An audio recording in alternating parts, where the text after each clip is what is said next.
Hello, hold on.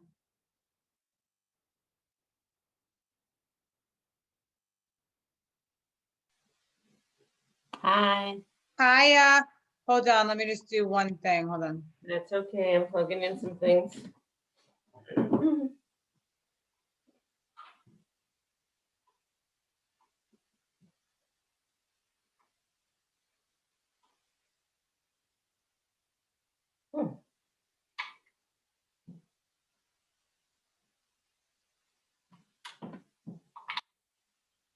Okay. Okay, you know your video is not on, right? I do know that. All right, And hold on. I think gotta- you do that. You do that? Hold on, I Or- want to get to my share screen, hold on. I don't know why. Let me see. Usually I can do it, but it says learn how. I don't want to learn how, something or other. I had a few ridiculous things already today, but Yesterday was literally so weird. It was just the weirdest day. all right. How are you feeling? I feel okay, I'm just a little like, I definitely have Sound a little fine. anxiety. Yeah, it was. Yeah. Oh, wait a minute. I have a video thing here. Let me click on that. Hold on, let me just close this out. Zoom cloud meeting, join a meeting. Let's see. Join a meeting. It says sign in. If sign in is only for the, Don't you have, I think I'm gonna have to go through the email again, I think. okay, think do I it should- again. Tell me know if it Let me works. try it. All right, I'm leaving.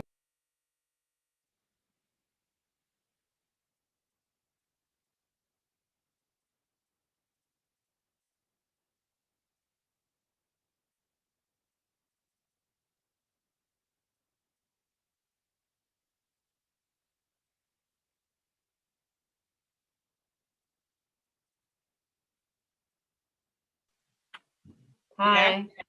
All right. Yes, I saw myself, but then I disappeared. Yeah. Oh, I see myself now. Just a minute. Let me widen. Okay. All right. So now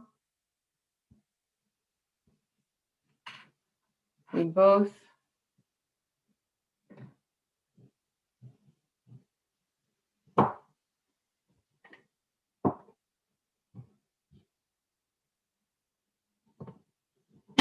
Oh.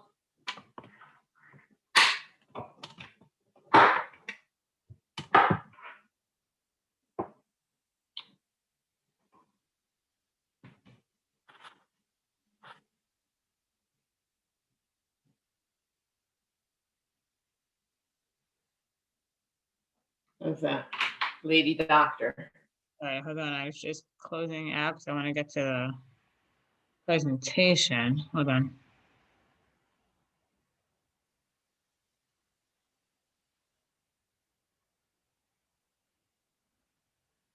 Hold on. Holding on, but you see me?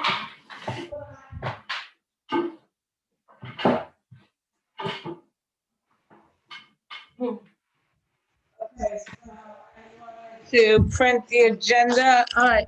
And the roll call. Is there anyone else we have not yet acknowledged? Hold on. Okay. I think, you know what, I'm gonna say, you don't have to say anything, I just write, after the roll call, I'll just say, is there anyone else on the line that we have not acknowledged? Okay, you're You going to say have it. to have on your mind to do anything other than like checking them in and stuff like that. Okay. I have to go fix my makeup. But the other thing is, I'm recording this, but what was I gonna say to you? I'm gonna have trouble taking notes because I'm doing the slides. Of course.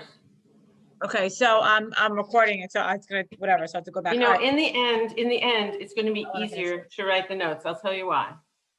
When you write them, you just go to their, all you have to do is just their slides. Just Right. make that a paragraph form, write that up. And we don't have Fine. to, if there's any other comments, I'll add them or something like that. I have a pencil and paper right next to me here. So Okay, I'm going to be taking extraneous notes and observations, but you have first of all, I am totally scripted. I have a complete thing that I'm going to be actually presenting that is verbatim. fine. Then we'll take the information from the presenters And just write it down. You and I will, fine. You'll give And me a fine. there'll be very little to add. So it's also crafted that way. So we don't have to spend 14,000 hours on this. No, Then if we 2 hours. do the video and there's a couple of extra things, you just throw them in those sections and that's it. Okay, Right? So there's nothing to fear Perfect. on that. Telling okay. me how is my lighting? My husband said that what I should do is make my lighting brighter on the computer rather than bring So, lights over. If What do you you go, think? there's a way to do it. Hold on, I just want to see something. I honestly think you look beautiful. There is a way to do it though, that, hold on, Think more. it's okay? It's okay. Yeah. It's a little dark on this side, but it's okay. It's a little dark on that side, but it's okay. Yes. I'm trying to think, there is a way in Zoom that you can, what do you call it? Make yourself look good. Oh, But I'm trying to figure out, let me just figure out the lighting in Zoom. I'll tell you that in 1 second. It's not in view. trying to figure out how to do those yeah. setting things. Let me ask you a question. So, Yes. okay, just let me just do this really quick with you before, so we Yeah. can do that, and then we can do our makeup quick. All right. Yeah. What's on your mind? So you see, all right, so now basically how I'm gonna be doing this is I'm gonna be doing, hold on, view, Yeah. I'm gonna be doing slideshow view. So it's gonna look like this, okay? Hmm. Oh, wait, go back to the, oh, that's beautiful. That's cute. I like it. Go back to the website. Oh, he didn't really fix. Could you go back? It's Oh, been wait, that updated. might have been from yesterday. Hold on. It's been updated again. It's not perfect, but it's a little better. It's shorter. So I think we should put that one on if we can. All right, hold on. Yeah, I got it. Take a Catalyzing global oral health equity. Oh, Whatever on there now. Yes. I love you. Okay, hate good. this. Yeah, and he Okay. did it. He's such But- a nice man. He did it for me right away. I've been on his head. I'm sure he'd like to give birth to me already. But I think we're doing very well, though. We're doing very well. All right, hold See, on. yeah, if you could put that one up, that would be really great. All right, wait, all right, and the other thing is I just want to go over. Okay, hold on, I got it. Let me just do this. Can you see what I'm doing? Mm-hmm. Yeah, it's good. Okay. Look, there's me and you. Okay. It's much better, I think. But I want to cut us out of it. Cut this out of it. Okay. Move us. So let's just go to what you were talking about, the think tank. Hold on. Okay. As soon as you're ready, I'll speak. All right, let me just finish. Hold on, I don't like the bottom here. Hold on.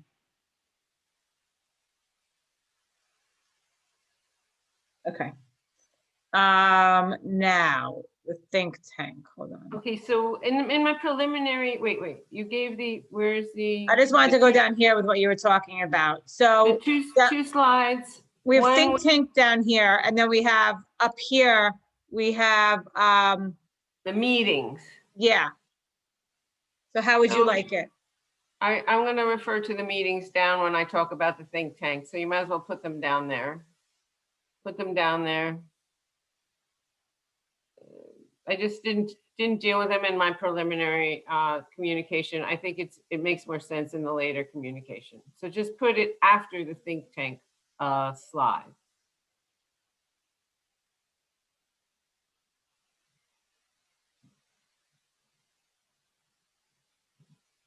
Okay. And that was it.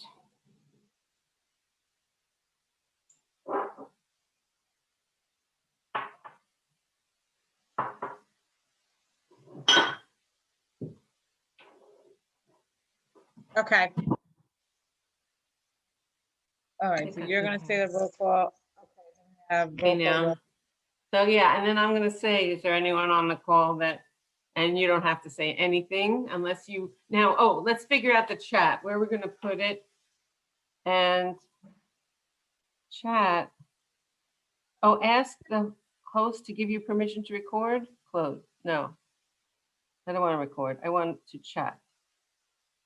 Okay, so I have the chat right in the middle of my screen. Is that where I should keep it? I would probably put it over to the side. All right, let me see if I can. Hold on, in more. I've got it on there, but it's not dragging it, the little devil. This is what I always have trouble with. You can't drag it? Pointing at it. It's going on either side, but when I move it, it doesn't drag. This is my new computer. Very expensive. Hmm. And actually the new computer is so that like my other computer, just say, I want to ask you something. My other computer, the reason I got a new computer mostly is because the camera on this is on top and it shows my face looking normally. The other one, the camera was on the bottom and it just viewed my neck and I had to keep Oh, compensating by raising it up and looking it down and stuff like that. But I look normal. Like if you look at my eyes are going straight out, right? yes. Because I am on a stand and I can raise the stand if I need to. Is this height good? You look perfect right now. Okay. Maybe a little higher, actually. A little higher? Okay. Yeah. Let's click settings. Where's settings? Hold on. I just want to. If you go into your Zoom, I just want to see something. Hold on. Zoom settings. Okay, if you go into your Zoom and then you go into settings, hold on. And then you go into, Wait a minute, I just gotta do this. It's a little awkward. scheduling email other. No. Oh yeah. Okay. I can do a virtual Okay, background. this is higher now, but Hold on. how's- That's good. okay, I just have to click it in.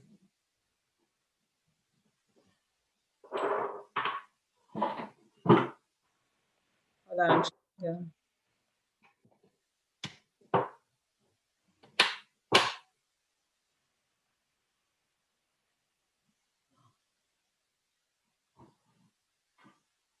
Is that good? It seems. That looks good. Yeah. That. Little down, whatever you just did. No, now you're too far away.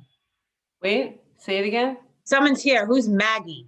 I don't, why is someone here? They're in the waiting room, but I don't think I should There's allow a them. Margaret, there's a Margaret, one from Africa. Well, she just entered the waiting room, but I don't, what should I do? Should I, No, can you go there and can you communicate with her in any way?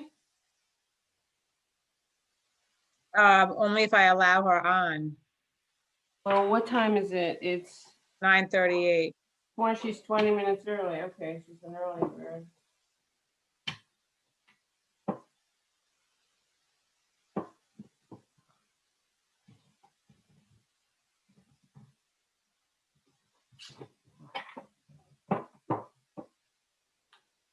I'm moving the computer for a minute.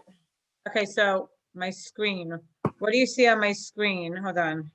I'm I just see gonna, the slide of the oh, time. okay, so I'm gonna put this on, hold on. I just wanna do this really quick and just make sure, hold on. I wanna write the slides down that I have here, hold on.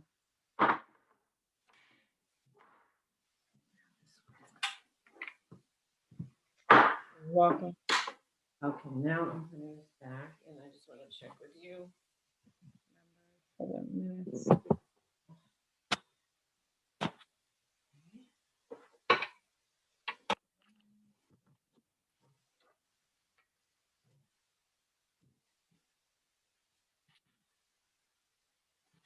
Oh, that reminds me, I have to fix moves or something. The new business, yeah, all right, we got this. All right, hold on.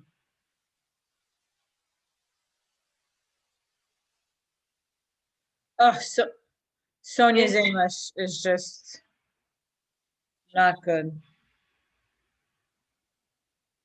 I don't know. I don't know. Did she get worse? Hold on. No, I'm Wait, sorry, I was just speaking something to Robert. think tank.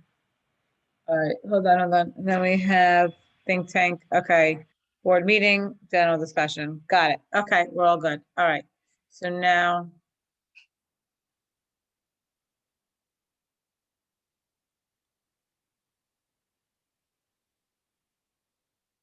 Okay, so all you see is that, right?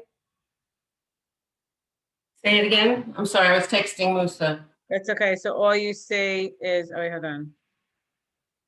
I see my own welcome slide. I want to see the logo. Now you see the logo, right? Yeah, I would let that woman sit in there. And when should we start letting them in? Like 5 of, I think. 5 of or Yeah, I think 5 of. or like 3 of.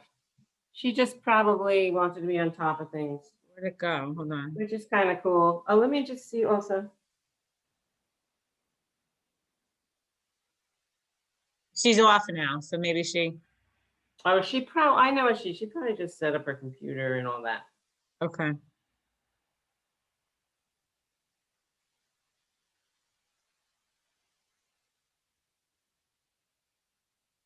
I mean, it probably said to her, the host will let you in. Yeah. Okay, Right. so now, What do you see? Hold on.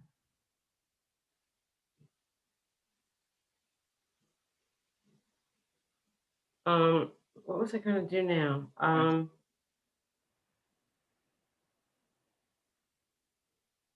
Would you believe Michael Glick emailed me, texted me during dinner, like 7:30 or something? Is there a Same. Zoom for the meeting tomorrow? Are you joking? No. I asked Robert, I said, what do you make of this? This is a grown man. Wait, we And literally, he just looked at me. I said, I don't know. Everybody wants their mommy to take care of them in the end. I don't know. I can't even figure it out. like, we literally sent out 500 emails. Well, that's what we have to do, obviously. God. All right, but maybe once they get, you see, the part of it is that they're not really in the groove because we don't do it enough. So this next year will actually kind of train participants, and then, like, let's say 6 months, 1 year from now, they're not going to be messing around with all these communications with us anymore. Right. I just thought of something. I just thought of a change I need to make. I'm sorry.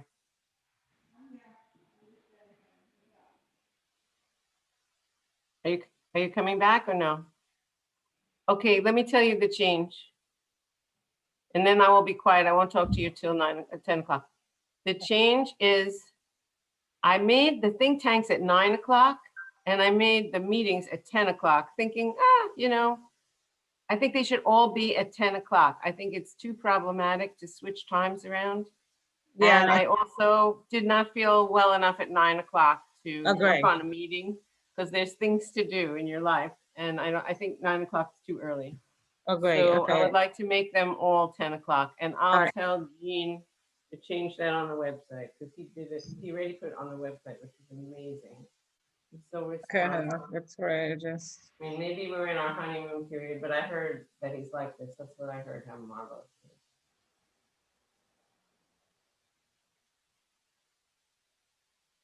He already has the calendar on.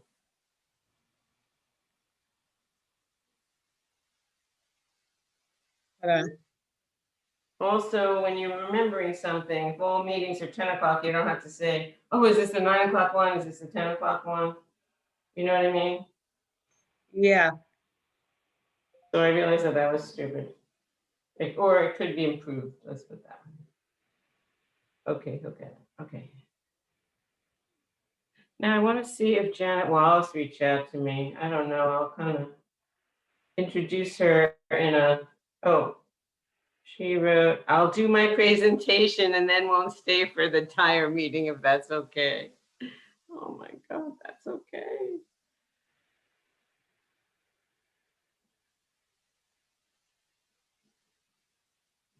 She's probably setting an alarm for the clock.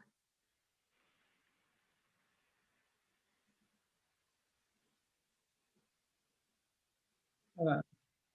Where is that? We have more people from Australia. We're gonna have trouble with that. Right, I know, I was like, hold on. Yeah, that was a good pickup on your part. I hadn't really been insensitive to it. I completely didn't think of that topic. But she is so nice. She's so nice. Yes, oh wait, Nice someone, woman. Donna Silverstein is here. Should I, Who, wait, Irv Silverstein? yeah, Irv. Irv. Yeah, I only have one Silverstein. We have how much time? Okay, hold on. Hold on. We have 15 minutes. I'm gonna take some vitamins now. Okay, let me go get a drink, hold on. Okay. We shouldn't open it now. No, Let them not be yet. on, let them be in the waiting room. It's good that they're there. Hold on, hold on.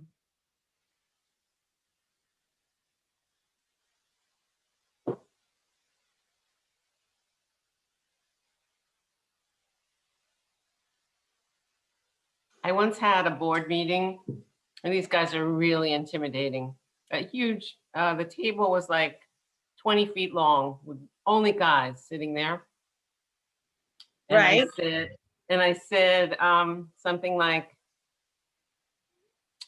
you seem very well behaved today. This is after they put me through such trauma and such, put me through the gauntlet, and they did everything ridiculous to me that they could even think of. And then they finally gave up.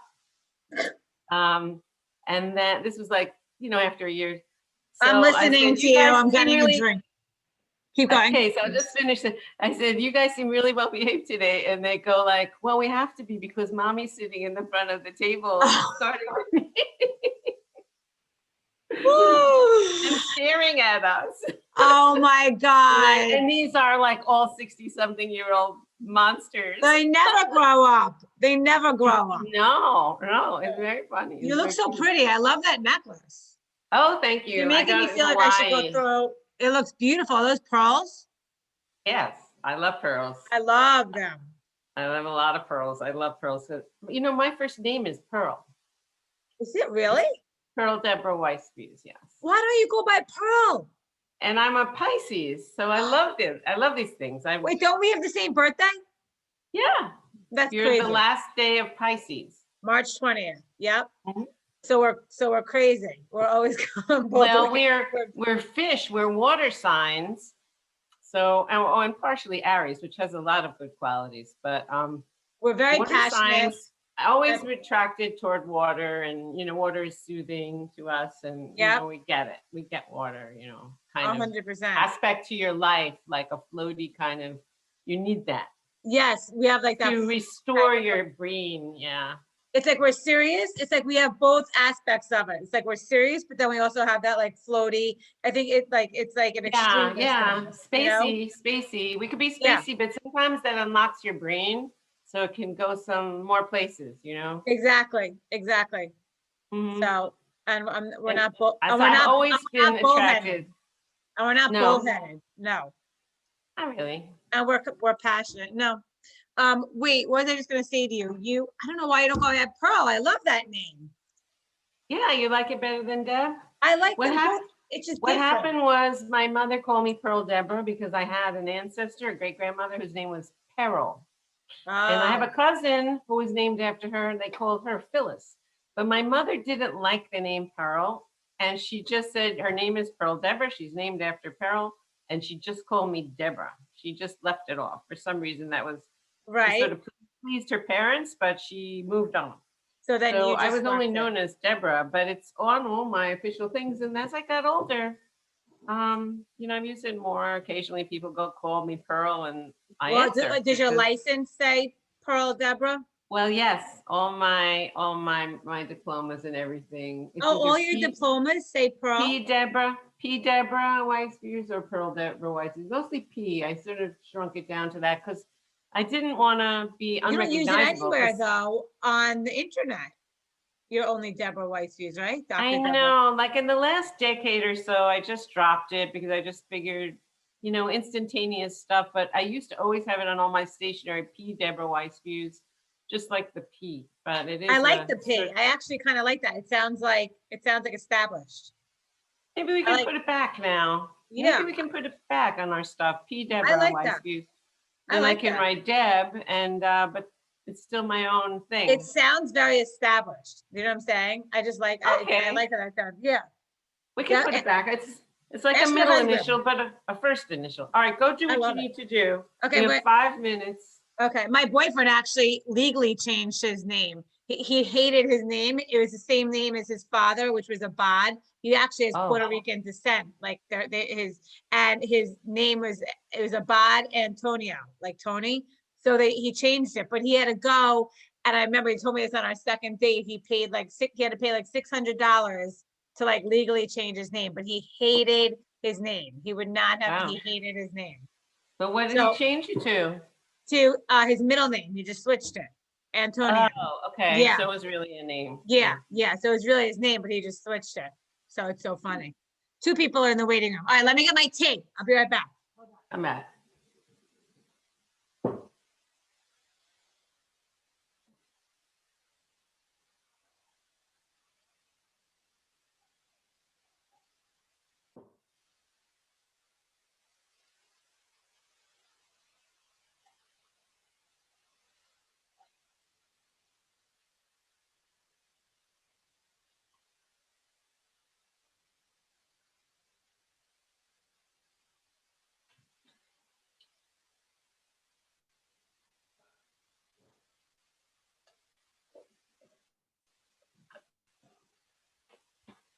Done.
Hold on. Let me just switch this now. I'm sending a chat to everyone. Welcome. Okay. 4 people entered the waiting room. Should I What time is hold it? on? Wait 2 minutes. No, wait, because then we have to chat with them for a while. Give it another 2 minutes. Wait till 5 of.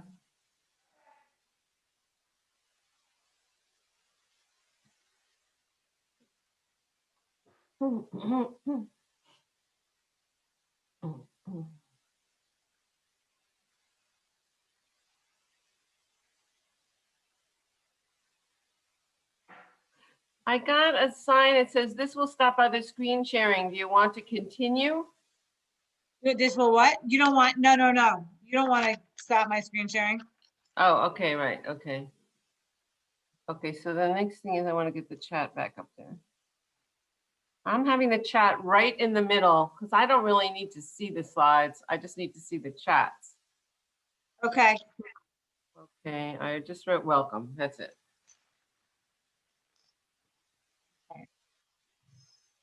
Just 5, we can open the doors because we're gonna have to chit chat with all of them. Right. Okay. So here's this app in the same spot. Hold on, I gotta save my presence of mind.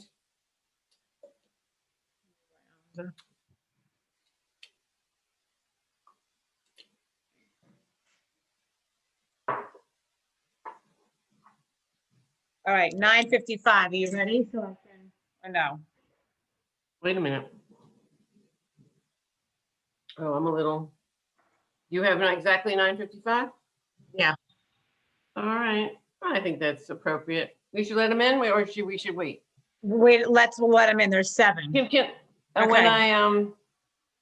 when I did the one with ages, by the way, they wouldn't let them in Oh, really? Until like 2 till minutes? like, let's give it 1 more minute. Okay, And then there'll be more, and then they can all fine. amuse themselves. Oh, you should also announce, Deb, that if they're not speaking, they should put themselves on mute. Yeah, well, all right, actually let them in. I'll greet them all. And then when I'm going to say at exactly, when do you think I should say this is a good time to get started? 3 minutes after? Yeah, you should say, well, I guess I What are should your say, what are your meetings starting at after? How many minutes do they give people to slide like, in? really, it's just like, making sure mostly everyone's on. Right. Like, Well, I right think now, we it's have 8 people, but we're waiting waiting. on, 26.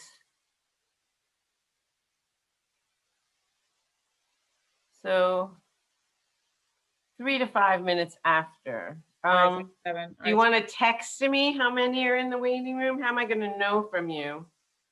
All right, I'll be able to tell you, hold on. Yeah, right now there's 8. Text me on my phone.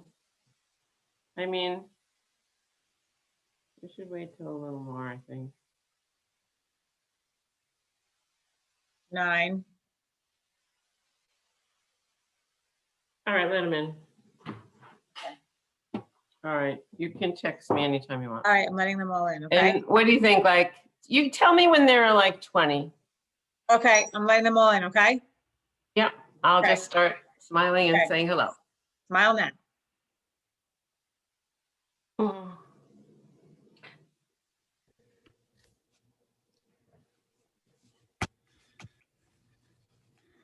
Tell me if they can hear me. Hello, I hear you. everyone. Hi, good morning. Hi, Bruce. Good Hi, morning, Steve. all. Good morning. Hello.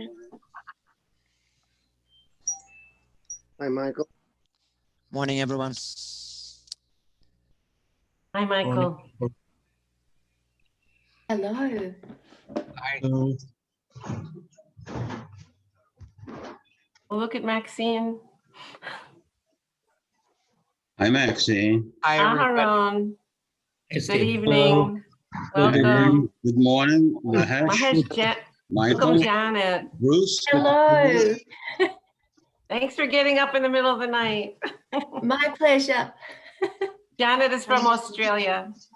Hello, everyone. Hi. Hello. Hello, That's Jerry. waiting till a Hi, few more people arrive.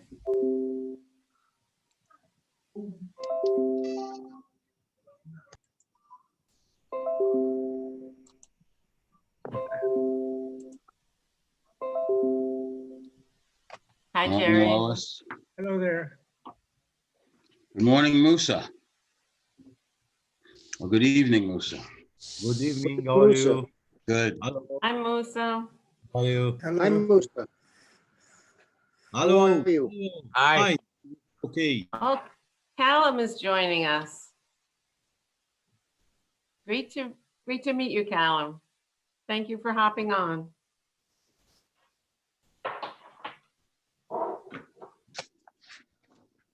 We have about 18 so far, so we could just wait a little bit longer.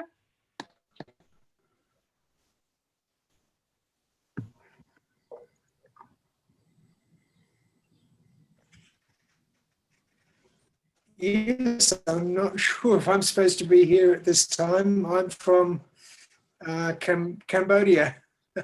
This is perfect. Okay. You are perfect. We are going to start. We're just waiting Thank for you about 10 for the more people to invitation. hop on the call.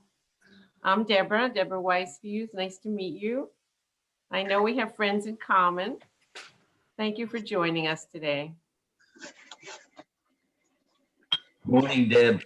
You are a guest. Hi, Alan. Welcome. Hi, Alan. Morning. Hi, Hi, Barb. Barbie. Hey, Barbie. Good to see you. Good to see you guys. Alan, thank you for coming. That's pleasure. great. Thank you. Pleasure.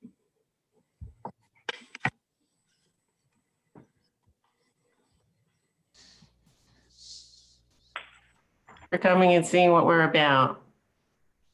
Postman's here.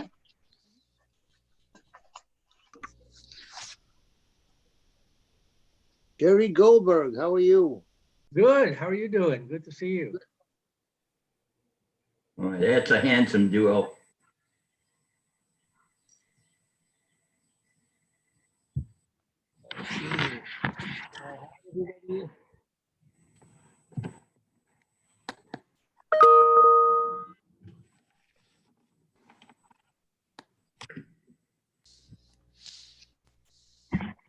Oh, Osman is arriving. Hi, Osman. Good. Oh,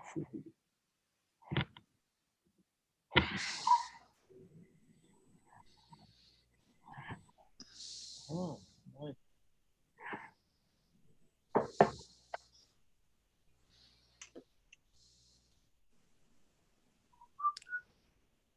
Great to see you, Mahesh. Yeah, hi, Deb. Technology is an amazing thing. Oh, Certainly. hi, Judy. Welcome. For you. Are you back in Connecticut?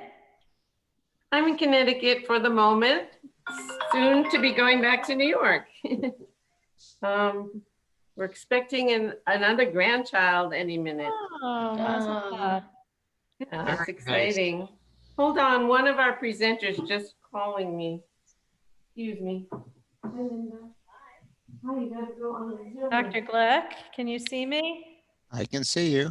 It's Judy Bendit. How are you? Okay, how are you doing? Good. I haven't seen you in years.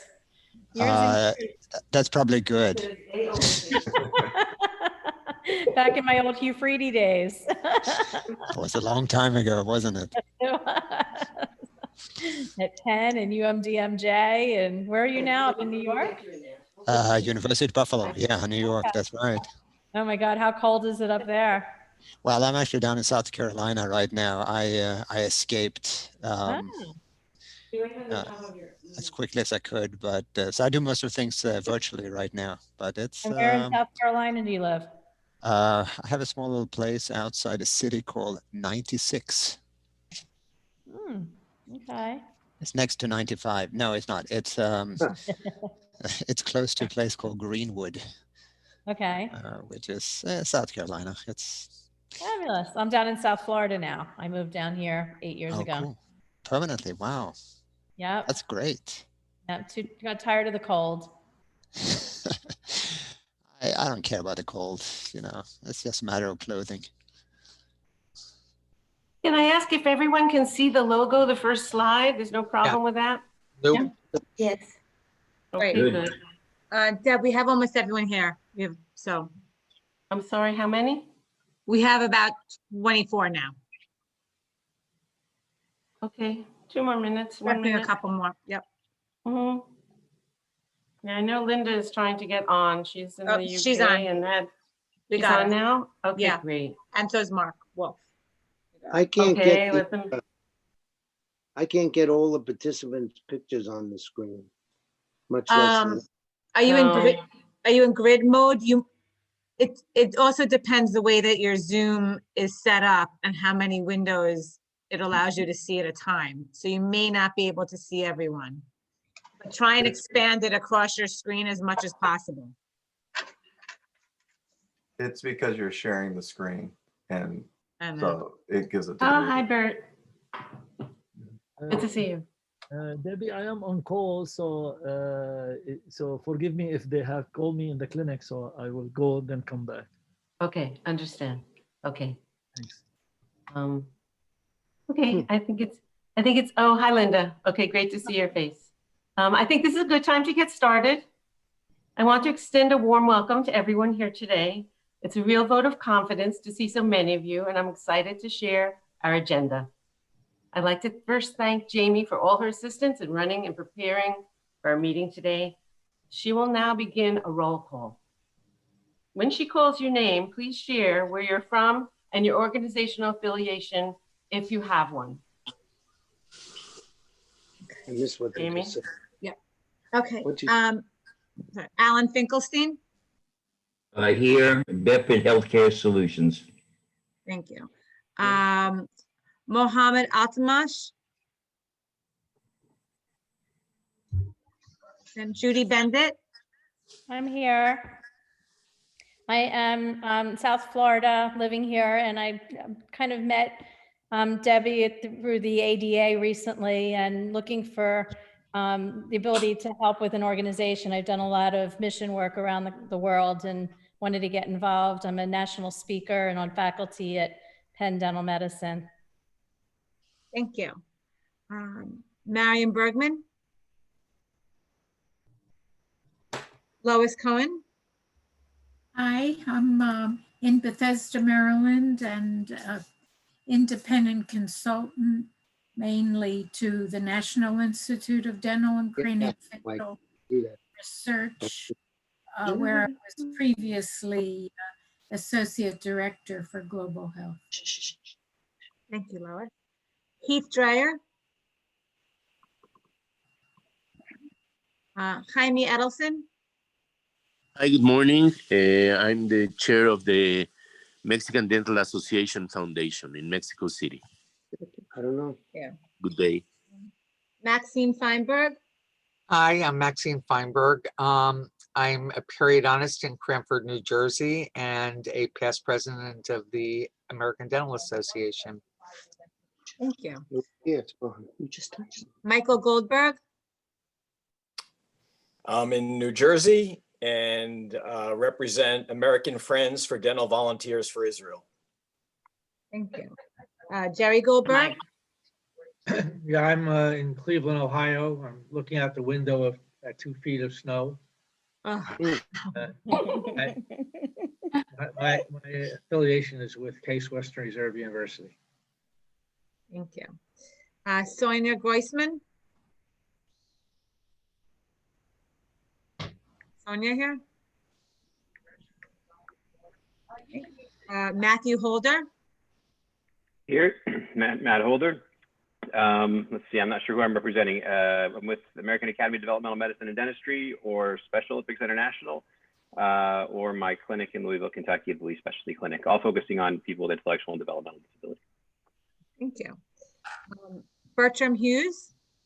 Hi, I'm from Gainesville, Florida, looking out the window at 2 feet of sunshine. And I'm the president of the National Dental Association Foundation.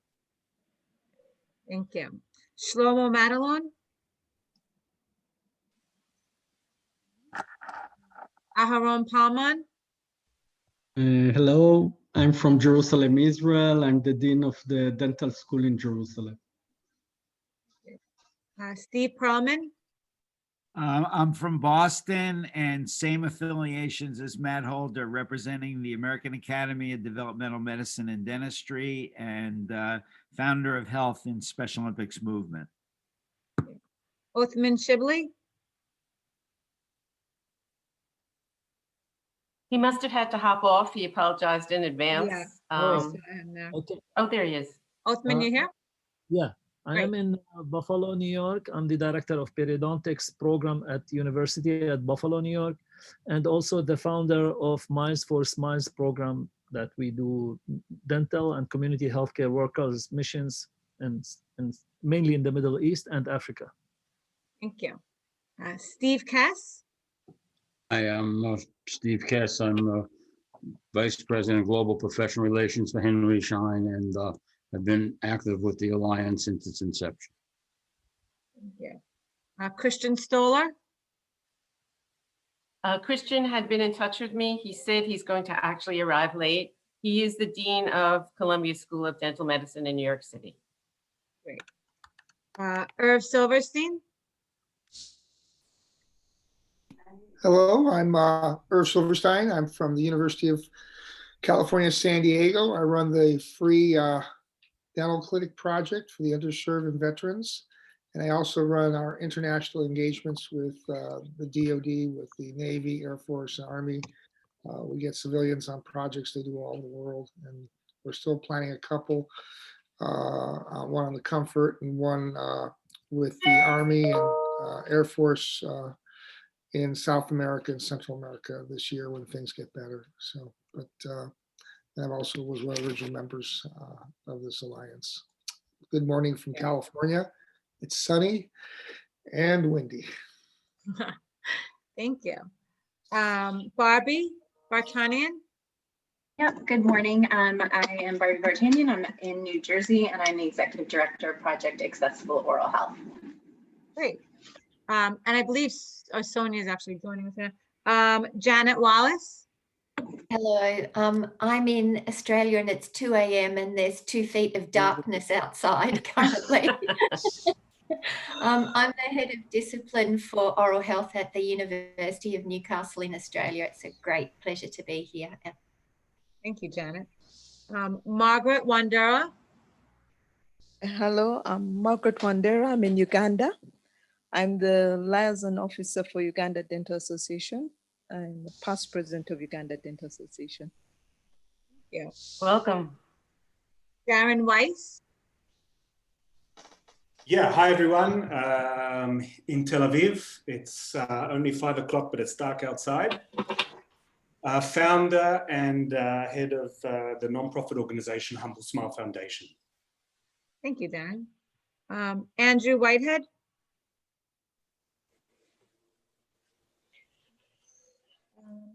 Mark Wolf. Hi, I'm here in Pennsylvania. I'm the Dean of the School of Dental Medicine at University of Pennsylvania. Hi, Mark. Yeah. And I believe Sonia Groisman. Yes, Who I'm joined? here from Rio de Janeiro, Brazil, from Federal University of Rio de Janeiro. Excellent. Thank you.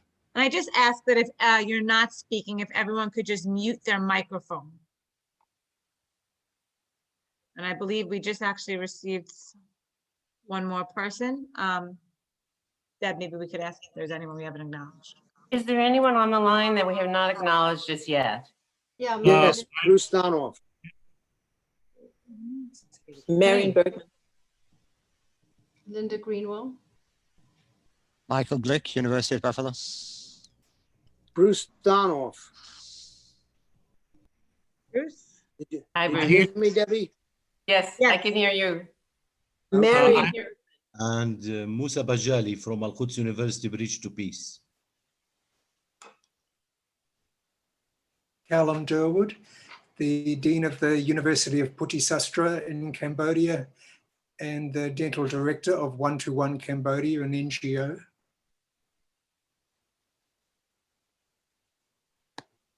Good morning. Sorry, this is Alan Wong in San Francisco. I have 2 feet of fog, and I represent the American Academy of Developmental Medicine and Dentistry, Special Olympics, and the University of the Pacific out here in San Francisco. Thank you. Thank This you for is being Marion here. Bergman. Can you hear me? Yep, Marion. Great. Hi, Marion. There she is. Welcome. From New York. Yeah, I'm Mahesh Verma from New Delhi. I was the Dean of Maulana Azad Institute of Dental Sciences here and just been appointed as a Vice Chancellor of Indraprastha University. This is a multi-speciality university having about 140 institutions and in different domains. And I've been past president of Indian Dental Association and currently members science committee of FDI. Thank you. Anyone else? This is Bruce Donoff. You want to know what I'm doing now? Sure. I'm trying to cause trouble. I see that. Introduce yourself. Bruce is I'm a in past Boston, dean of Mass. Harvard Dental School in Boston. And I've been trying to stir things up in terms of integration of oral health and general health. Thank you. Jamie, there's one square that says MB iPad Air. That's Marion Bergman's iPad. Oh, Marion Bergman. Okay, great. All right. And me, Due Linda. to the large, anyone else? Linda? Yeah, Linda Greenwell from London. And we have 2 feet of rain. It's 3 o'clock in the afternoon and it's dark here. Oh in dear. London. And Okay. I'm representing Dental Wellness Trust, and I'm busy with my clinic day, so I'm going to see a few patients and then I'll hop on at my agenda time and I'll be back. Okay, let's move ahead. I just want to let you know that since we have so many people and we have screen sharing, if you want to speak or comment, you can raise your hand, but we might not catch you. So put your name in the chat and I'll be on top of that to bring you in. So just keep with that. For our speakers, just say next when you're ready to change the slides. And that's it. So we're ready for the welcome slide, Jamie. And I'd like to share a few words. First, I would like to give a brief recap of the events and achievements since our last meeting that was May 11th. As you know, we're focused on rebuilding the Alliance for Oral Health Across Borders with an emphasis on updated mission that is stated briefly as catalyzing global oral health equity with a special concentration on underserved populations of all kinds. In this time frame, since our meeting on May 11th, it was most necessary to continue to build a sturdy and sustainable framework for our members so they could rely on that to help us and enable reaching our ambitious goals. The main achievement of infrastructure has been creation of a new website that is attractive, simple to negotiate, and highly functional. It took many hours and 2 webmasters to get this done, but now we have it, and I invite you to visit us at alliancefororalhealthacrossborders.com or .org. Both URLs will get you there. And this is a slide of our homepage. Our functionality of the website now includes, most importantly, a contribute button, a page to become a new member or renew your yearly membership, a way to just jump into our 2 continuing conversation webinars produced on January 30th and October 9th, which is actually on the homepage, a convenient link to fill out our Global Awards application through the page and have you go through the website to get there, a listing of our distinguished board members and advisory committee, past resources, a contact page and email address for questions for any communication, and a calendar on the upper right side listing upcoming events easily found. We gave the website what is known as a soft launch. So even though it was in development, it was up.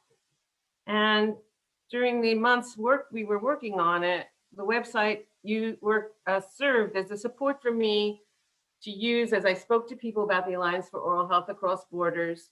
And I encourage you, as you speak to other people about our organization, to do the same.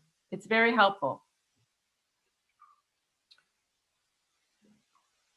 Dr. Glick will go into this later more in depth, but I will share the Continuing Conversation program has moved forward in putting our two webinars, one achieving social equity and justice and a call to action of oral health care leaders, and one on aerosols and clinical dentistry have both aired during this time frame. These 2 initiatives have attracted approximately 1,300 registrants to see and hear about our Alliance for Oral Health Across Borders. And it is the plan that at the same time we're working on additional offerings, we will continue to market these webinars online from our website to broader and broader circles of influence that are being developed. Thus far, after 1 email blast, we have had 96 new on-demand registrants, which means they have all come through our website to access the webinars. So thus, these special presentations are additionally serving us well as a public relations and branding opportunity. We will be developing a press release to send to our group so you can share the information on your social media sites and send out to your organizational email list to expand the reach of these webinars and our own organization. Or if you wish to forward your list to us, we will be happy to take care of that for you. We have also entered into formal discussion with a DentaQuest partnership for oral health advancement, exploring an initial webinar with them on the controversial topic of oral health prevention in the post-COVID era. They have also expressed interest in additional partnership opportunities as we move forward developing our relationship.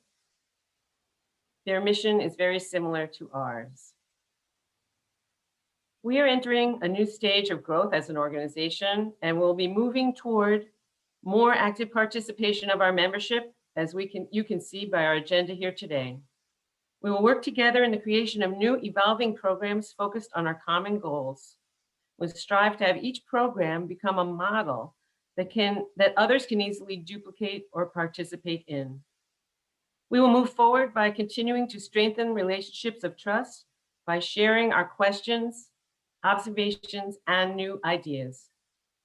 In the COVID-19 world, there are many new questions to be asked as well as answered, and we will strive to position ourselves as a global resource to enable the challenging evolution that must now take place for better dental health globally. Cultivating and expanding our collective creativity is what the Alliance for Oral Health Across Borders has always been about. We will continue to strive to become much more than the sum of our parts. A personal thank you to each of you today for being here to continue this important work. I look forward to your comments and observations on our new business agenda. At this time, I would like to introduce 5 new members to the group and have them each say a word of introduction. If you have said it already, don't feel impelled. It was just like a short opportunity to greet you properly. One is Dr. Judy Bendit, who's working with the Nova School of Dental Medicine, and she didn't mention she works with a lot of international programs. Judy, welcome. Next, Dr. Bert Hughes from the National Dental Association.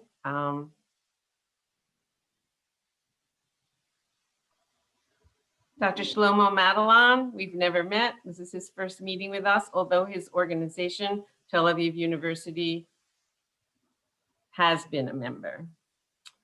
Dr. Janet Wallace from Newcastle University, Australia, and Dr. Darren Weiss from Humble Smiles, based in Tel Aviv.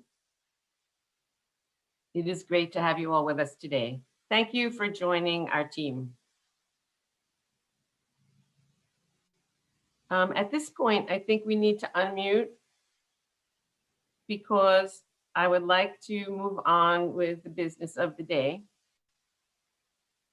I'd like to request a motion to approve the minutes of our May 11th, 2020 meeting that were sent to you for review in your recent emails.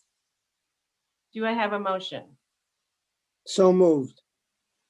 Thank you. Do I have a Bruce. second? Yes, seconded. Thank you so much. These minutes are accepted. Next, I would like to introduce our treasurer, Mr. Steve Kess, to give his brief financial report and comments. Steve. Thank you. The financial report is extraordinarily brief because it's extraordinarily small. Given the array of prominent individuals here, you would think that this is a multi-million-dollar organization because of the energy, the talent, and the intellect that I'm looking at through 24 windows of some of the most effective global oral health individuals in the world. Congratulations to all of you. I'd love to say that our financial position is as strong as our programming and vision mission since we founded in 2011. We appear to be coming back to where we initially started, which was to really both develop and seek the replication of innovation, of tolerance, of understanding, and of access to care for underrepresented populations.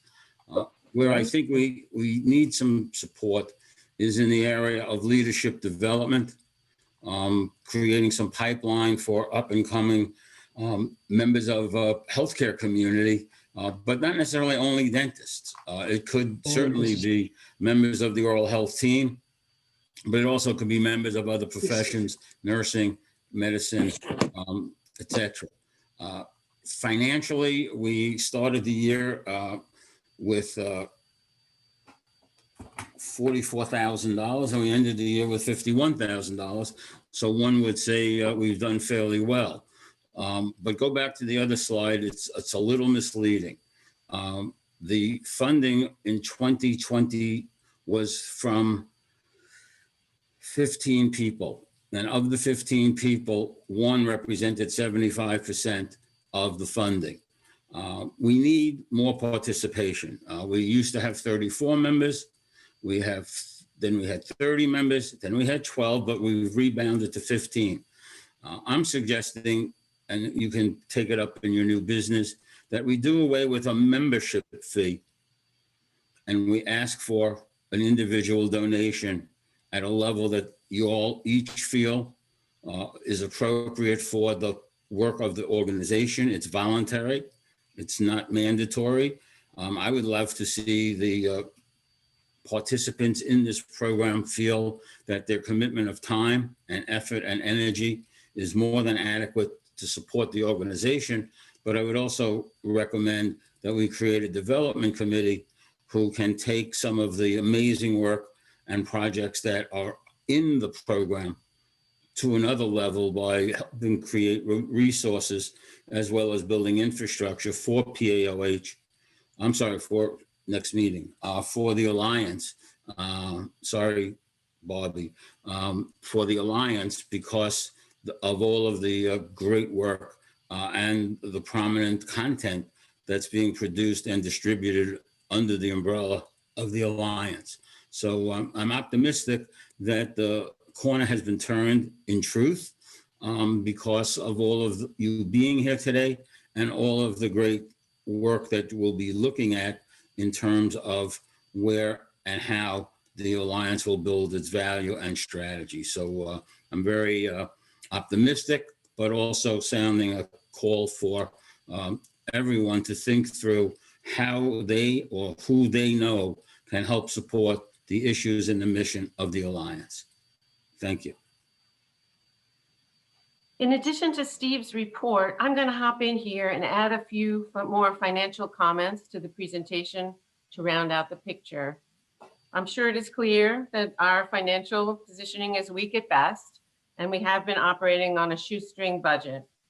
But this is not something we have focused on until now. We have been focusing on creation of quality, special, and unique programming to attract and merit the interest of funding partnership. And thankfully, that is starting to happen. A recent example is that we have recently applied to the Dr. Edward B. Shills Entrepreneurial Fund for a grant with a thumbnail sketch of several evolving projects, and they are now in discussion with us to contribute to one of our new initiatives for $5,000 for each of the next 2 years. Our two organizations share a few members in common, and so they will be learning more about our presentations today after the meeting.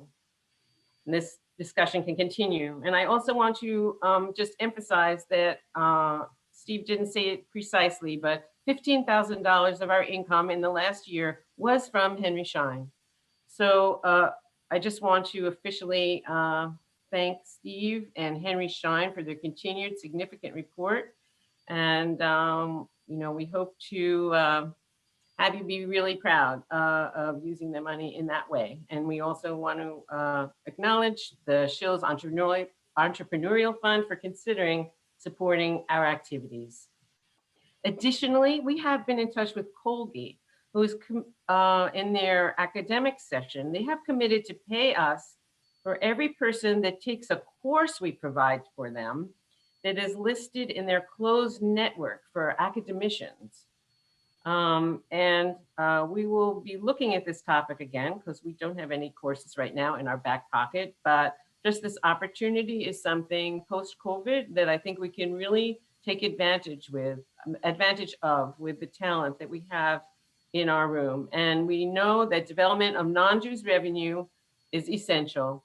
So this is another topic for development throughout this year. And as Steve mentioned, we also trust, and I do want to say this in another way, that the expansion of our new programming will merit a new level of trust and involvement from our reactivated and new members, and they will, feel that returning to paying yearly dues or program support donations is appropriate. It's easy to take care of the contribution process and hopping onto the website. We've had several of our new members do so, and everything works extremely smoothly. This program donations will be structured in like gold, silver, and bronze.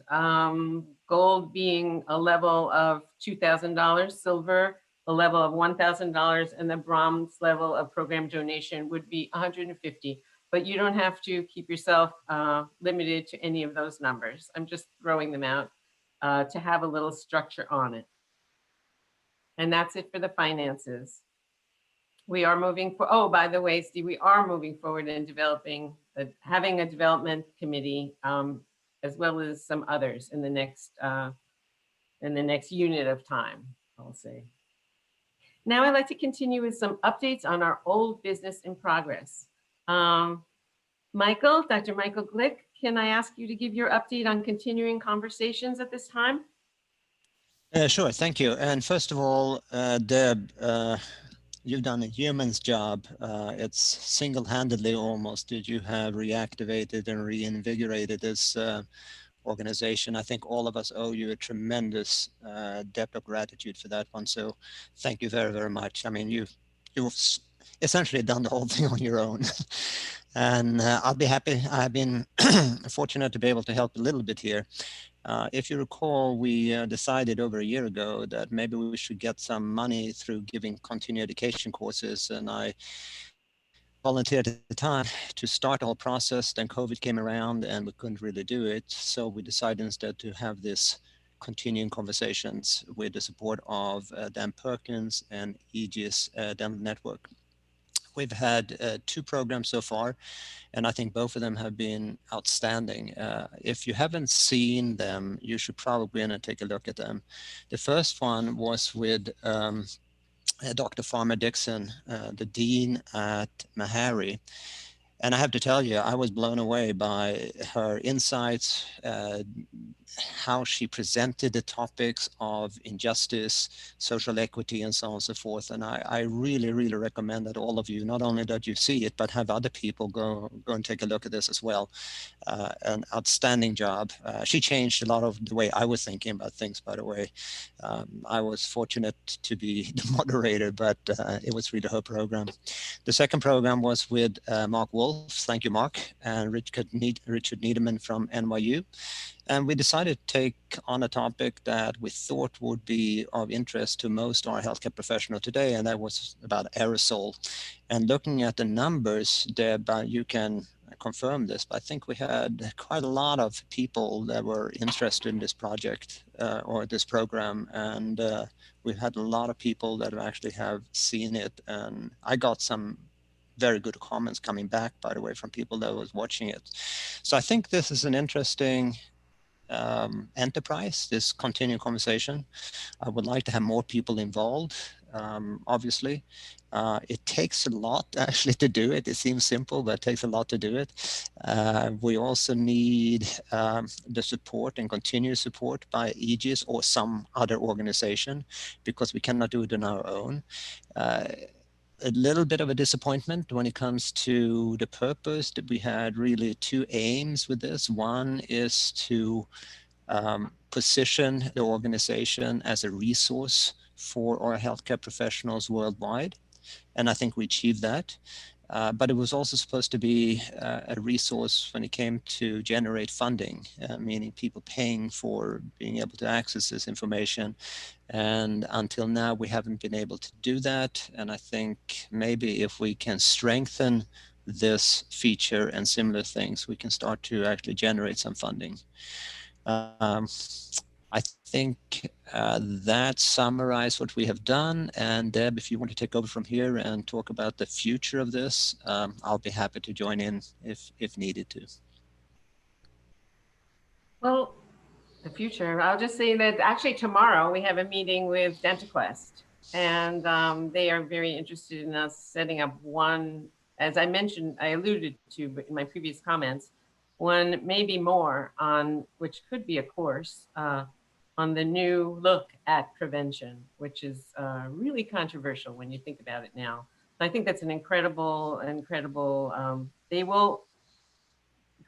topic. It will have a lot of breadth. It can penetrate globally.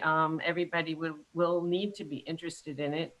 And they will also take care of any costs that have to do with producing it.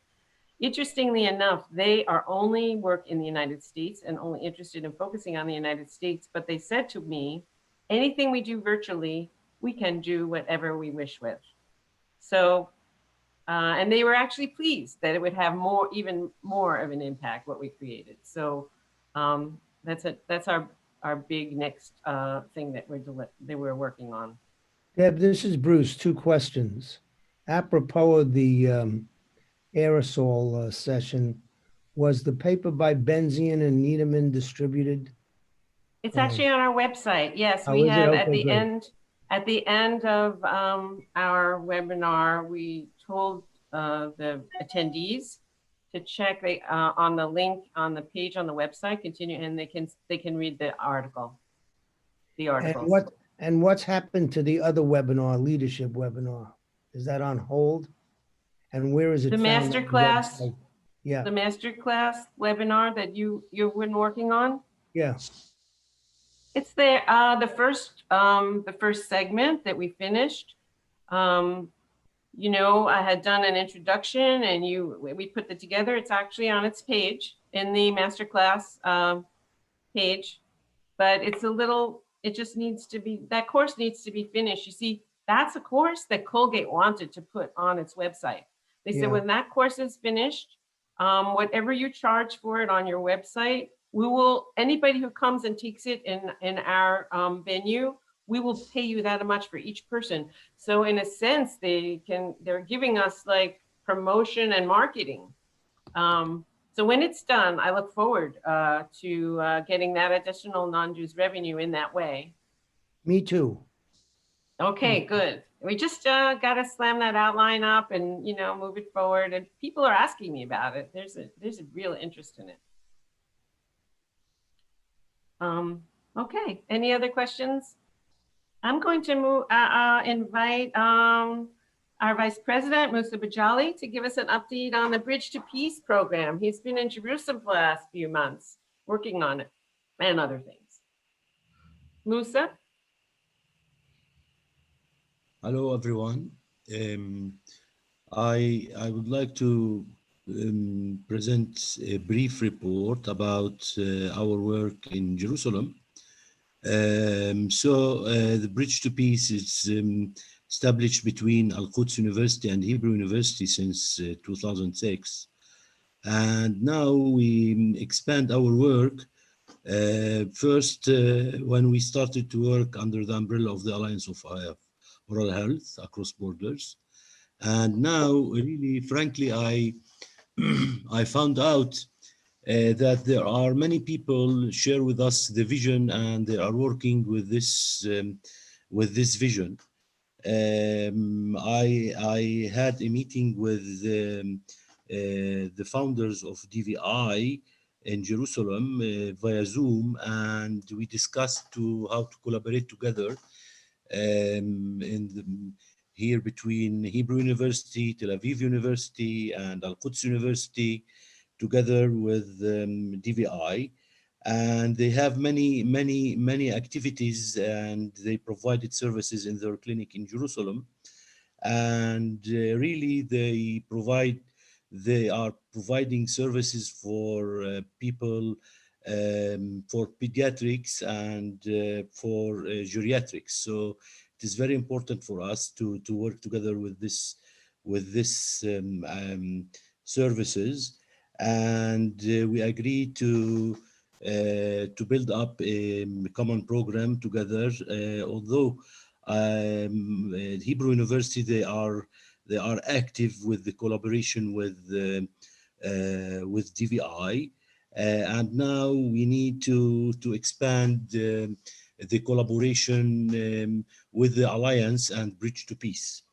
So this is the first one. And the second one is I met our colleague Shlomo Matalan. He's the Dean of Tel Aviv University Dental School, and he is enthusiastic for the collaboration with Bridge to Peace. And also we discovered that we can work together in Tel Aviv area with other organizations that they are providing services for individuals with disabilities, including mental disabilities and physical disabilities. And they are not working only with the dental services, also they have comprehensive care. So I think that we can do something important with the collaboration with Tel Aviv and this organization that's called AKIM, AK from Kitchen IM. So it was the advice from one of our friends in Tel Aviv, the representative of GC company in Tel Aviv, Zohar Blumenthal, and he introduced the AKIM for us, for me, because Shlomo, he's working with them. And I think that we can expand our activity from bridge through Bridge to Peace, and we can do something. Turning back to DDVI, they have also activities. They are providing services for people from East Jerusalem, and working with them is giving more impact on the people in the East Jerusalem. This is in general.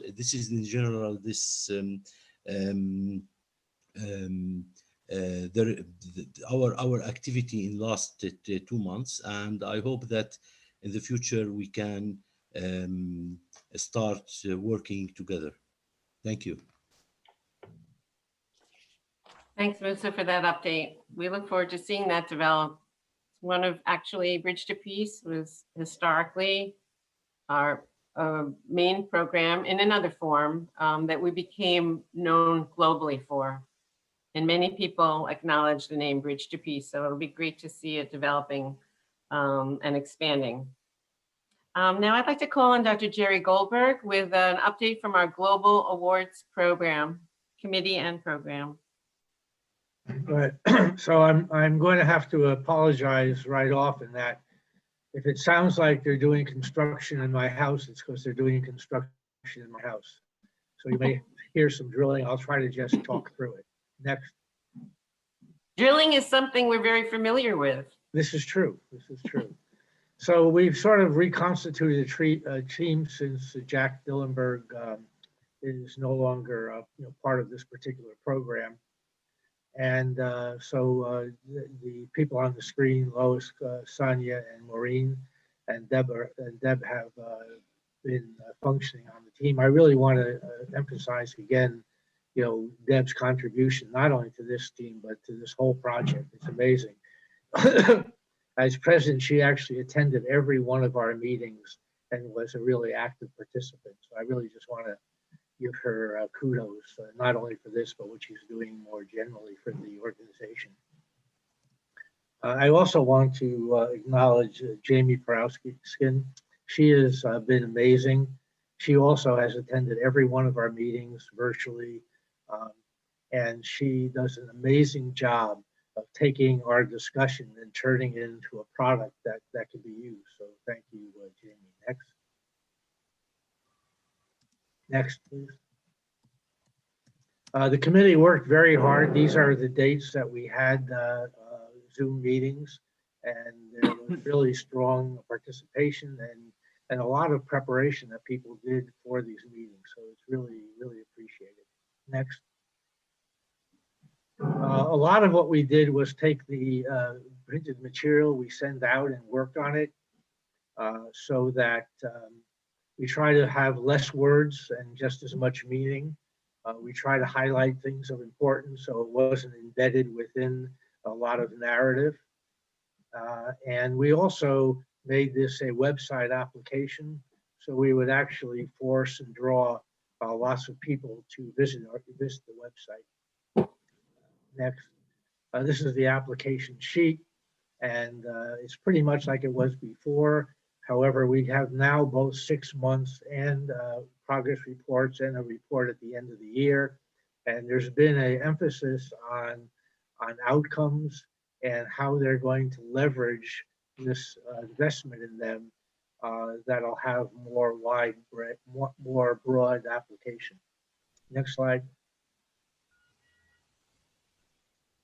We also worked on the application letter to try to have more people involved in this.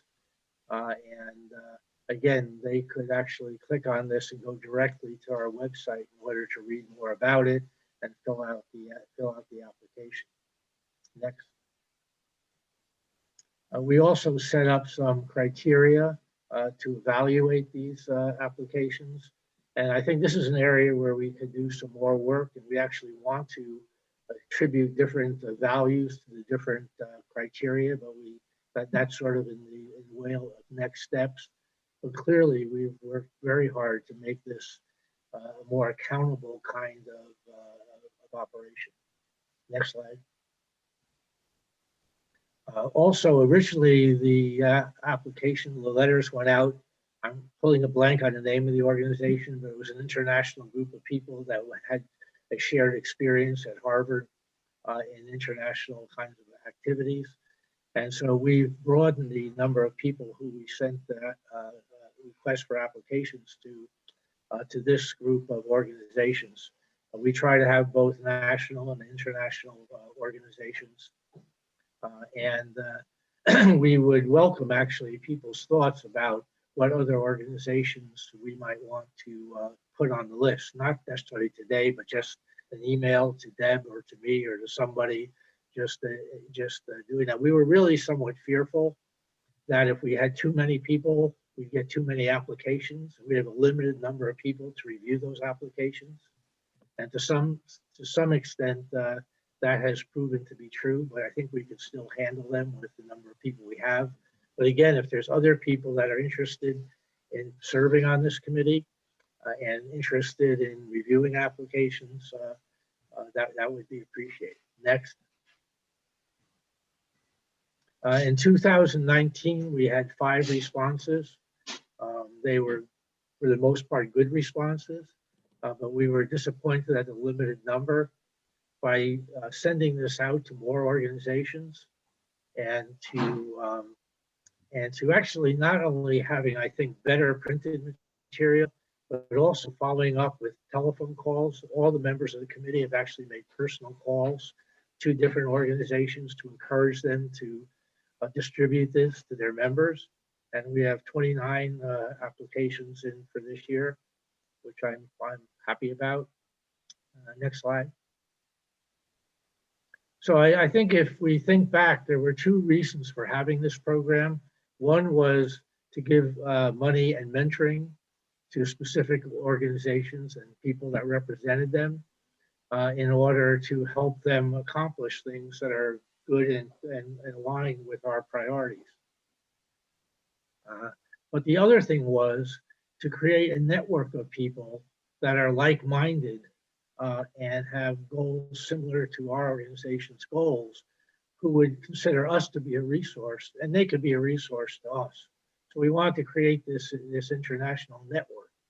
And so I think having that many people come to our website interested enough to apply is a small, but I think significant step in achieving both of these goals. Next slide. And so Janet is here with us today. She is the first recipient of the grant last year.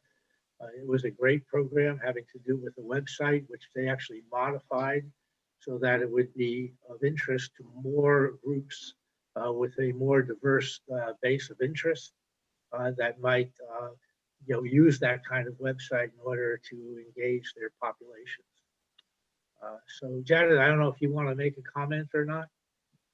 Oh, thank you very much. I would really like to thank the Alliance for the grant and the wonderful support that has enabled me to work with my team and get this website up and running. Again, everyone's thanking Deb, but I'd like to thank Deb too for keeping in contact with me, and it has been challenging through COVID. So the support I've had from Deb too has been greatly appreciated. The money that the Alliance provided to me has enabled us to set up a website. On that website, there's all sorts of resources that can be used by dental practitioners and aged care homes. I'm not sure what you call them in all your different countries, but we call them residential aged care facilities or care homes. And the information on the website is for all their staff, their care workers. So they can go into the website, they can get information about looking after the residents' oral health. They can get certificates for doing their little courses. There's all sorts of information on there about oral health and general health. And we will keep adding to it as time goes on. The Senior Smiles program originally started from my PhD many years ago, and was about putting oral health students into aged care facilities in a service learning model. It's developed into translational research where qualified dental hygienists or oral health therapists go into aged care facilities and provide education, conduct oral health risk assessments, develop individual care plans, and set up referral pathways to local dentists and local prosthetists, so that the dentists and prosthetists will go into the homes and care for the residents, or if the residents can come out, the residents will go to local community. It's been supported by a couple of philanthropic grants, one in 2013 for $100,000 and then one in 2017 for $540,000, and that money's always just been used for staff to put them into facilities. So my ultimate aim and goal for the Senior Smiles program is to see that in Australia we have a dental practitioner in all aged care facilities Australia-wide, providing oral health education, care and referral pathways, so that we ensure that our frail and elderly have their oral health considered within their general health care on a day-to-day basis. So we provide them with holistic care. And the education on this website will certainly help to bring that together. So again, my most sincere thanks. And I feel very honoured to be the recipient of the 2019 grant. Thank you so much. Thank you, Janet. And I want to hop in here on a couple of things. Just to note on the slide that our organization is acknowledged on the pages of their website as a donor and supporter and helping develop the website. Also, we have that link on our global awards page. So if any of you know anyone, and I'm sure we all do, who can benefit from hopping on that link and sharing it globally, it's beautifully done, and we're proud to recommend it. So it can be accessed from our own website too. And I again want to thank Janet, who actually asked to be able to be on our agenda to thank us, and got up at 2 o'clock in the morning in Australia to do so. So bravo for your accomplishment. We are so proud to be involved with it. Thank you. Very good. So I'd like to just ask if there's any other members of the team that wanted to add anything I may have forgotten or misrepresented. I also just want to mention that the next steps are that we have to evaluate these 29 applications, which we will be doing over the next 2 weeks in order to meet the deadline of January 1st to announce who is actually going to receive the award, or we'll have to put it off, but we'll need to deal with that. Because of that, and also independent of that, we will not be getting back to this group, in order to okay the choice. We'll be making that choice as a committee. We will take the person who we choose or the organization we choose and distribute the application to anyone who's interested. And again, anyone who's interested in being more involved with this committee, especially in terms of reviewing applications, would really be appreciated. Okay, thank you. Thank you, Jerry. This committee has been extremely active and effective. I'm really proud of their development. They're our first committee they started first, and they've really accomplished a lot. Next, I want to move to our new business. We have 5 presentations. They're completely diverse and diversity and inclusion for the Alliance, and they're all fascinating. So I put them in alphabetical order. If Linda Greenwald is on the call, Linda, are you with us now? I know she had said she might have to hop off regarding a patient.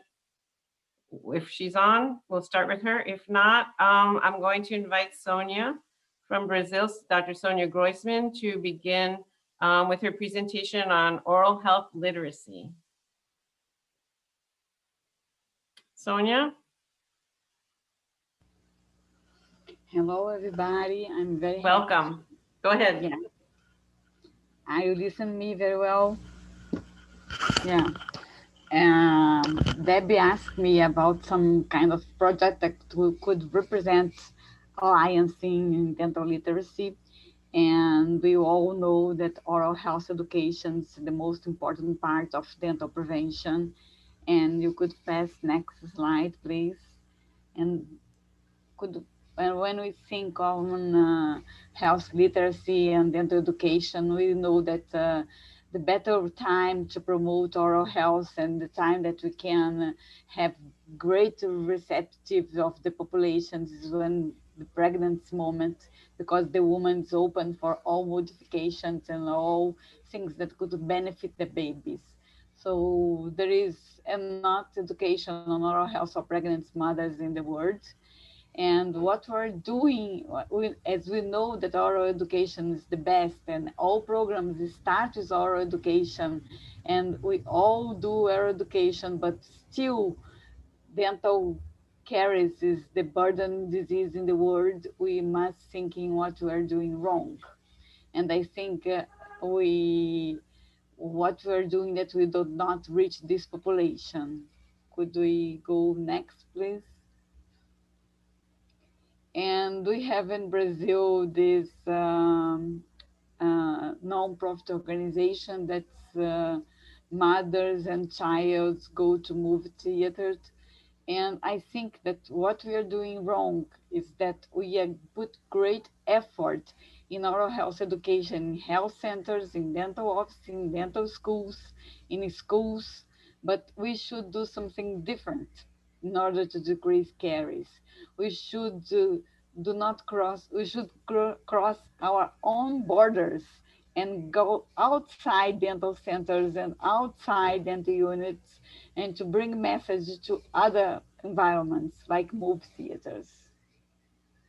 And we have this organization in Brazil that's mother free tickets to go to movies. Next, please. So this non-government organization, Cinema, gives free tickets to mothers, and we have it in 6 movie theaters in the country. And in this project, I think the general objective main would be promote oral health literacy in pregnant mothers, new parents, families, and child. And we could provide digital education to promote oral health literacy for pregnancy, also in families. And we could outreach the pregnant mothers, few parents and families outside dental offices and dental units. This started we could start in 2 main cities like São Paulo and Rio, the biggest in the country, and we could expand to open 6 movie theaters, or we can be creative and cross our own borders, delivering key messages in English with subtitles in other languages. I think we should cross borders to promote new approach to oral health promotion. I think we do a lot of effort in oral health education inside our comfortable places. We should move on and cross these borders to other places where population is and population can have profit for it in good quality and large amount of people to impact a lot of population. Thank you.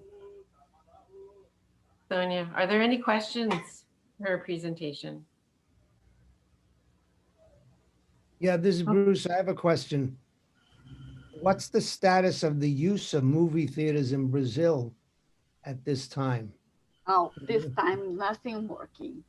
Yeah. This time we are, yeah, that's going something to be for next half from July, August next year after vaccination. At the moment, nothing is working. No, but it's they have this organization. It was a success in the past, and can achieve large number of population in the whole country, and can. It's very good for the mother when they can go with the child to the movie, because so you impact the mother and the child.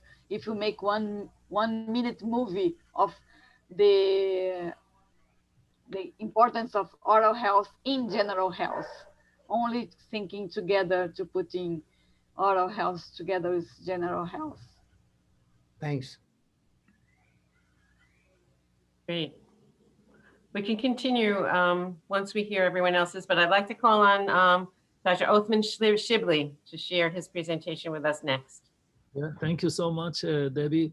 Thank you for what you are doing. Really, your passion and behind all what this organization. Thank you so much.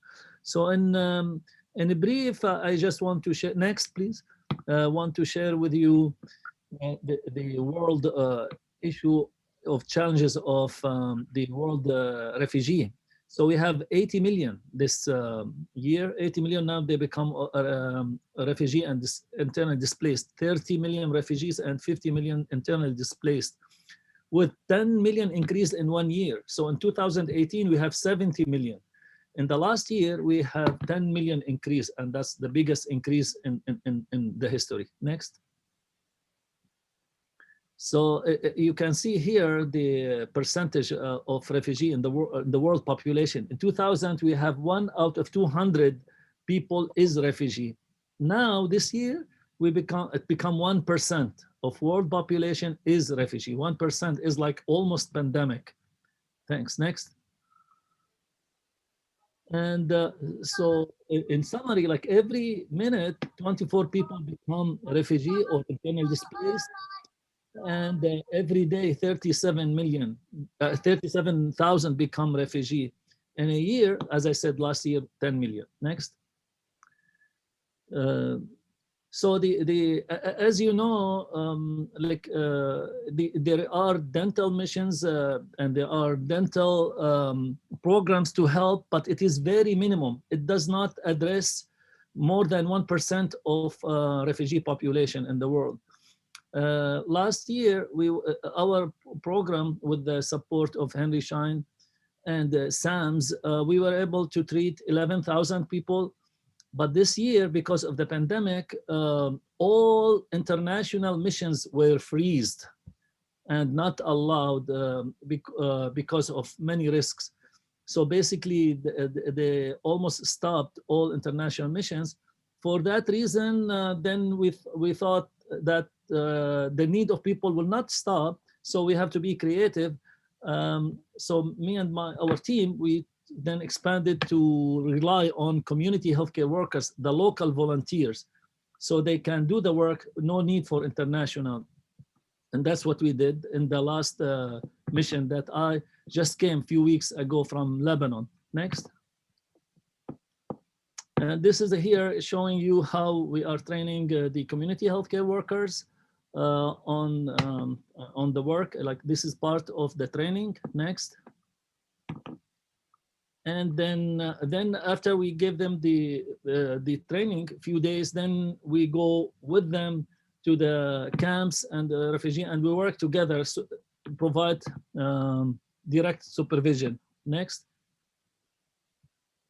And here, because of the pandemic, we have the social distancing between the children, and also all children were provided with masks before we see them, and their temperature is done. Next.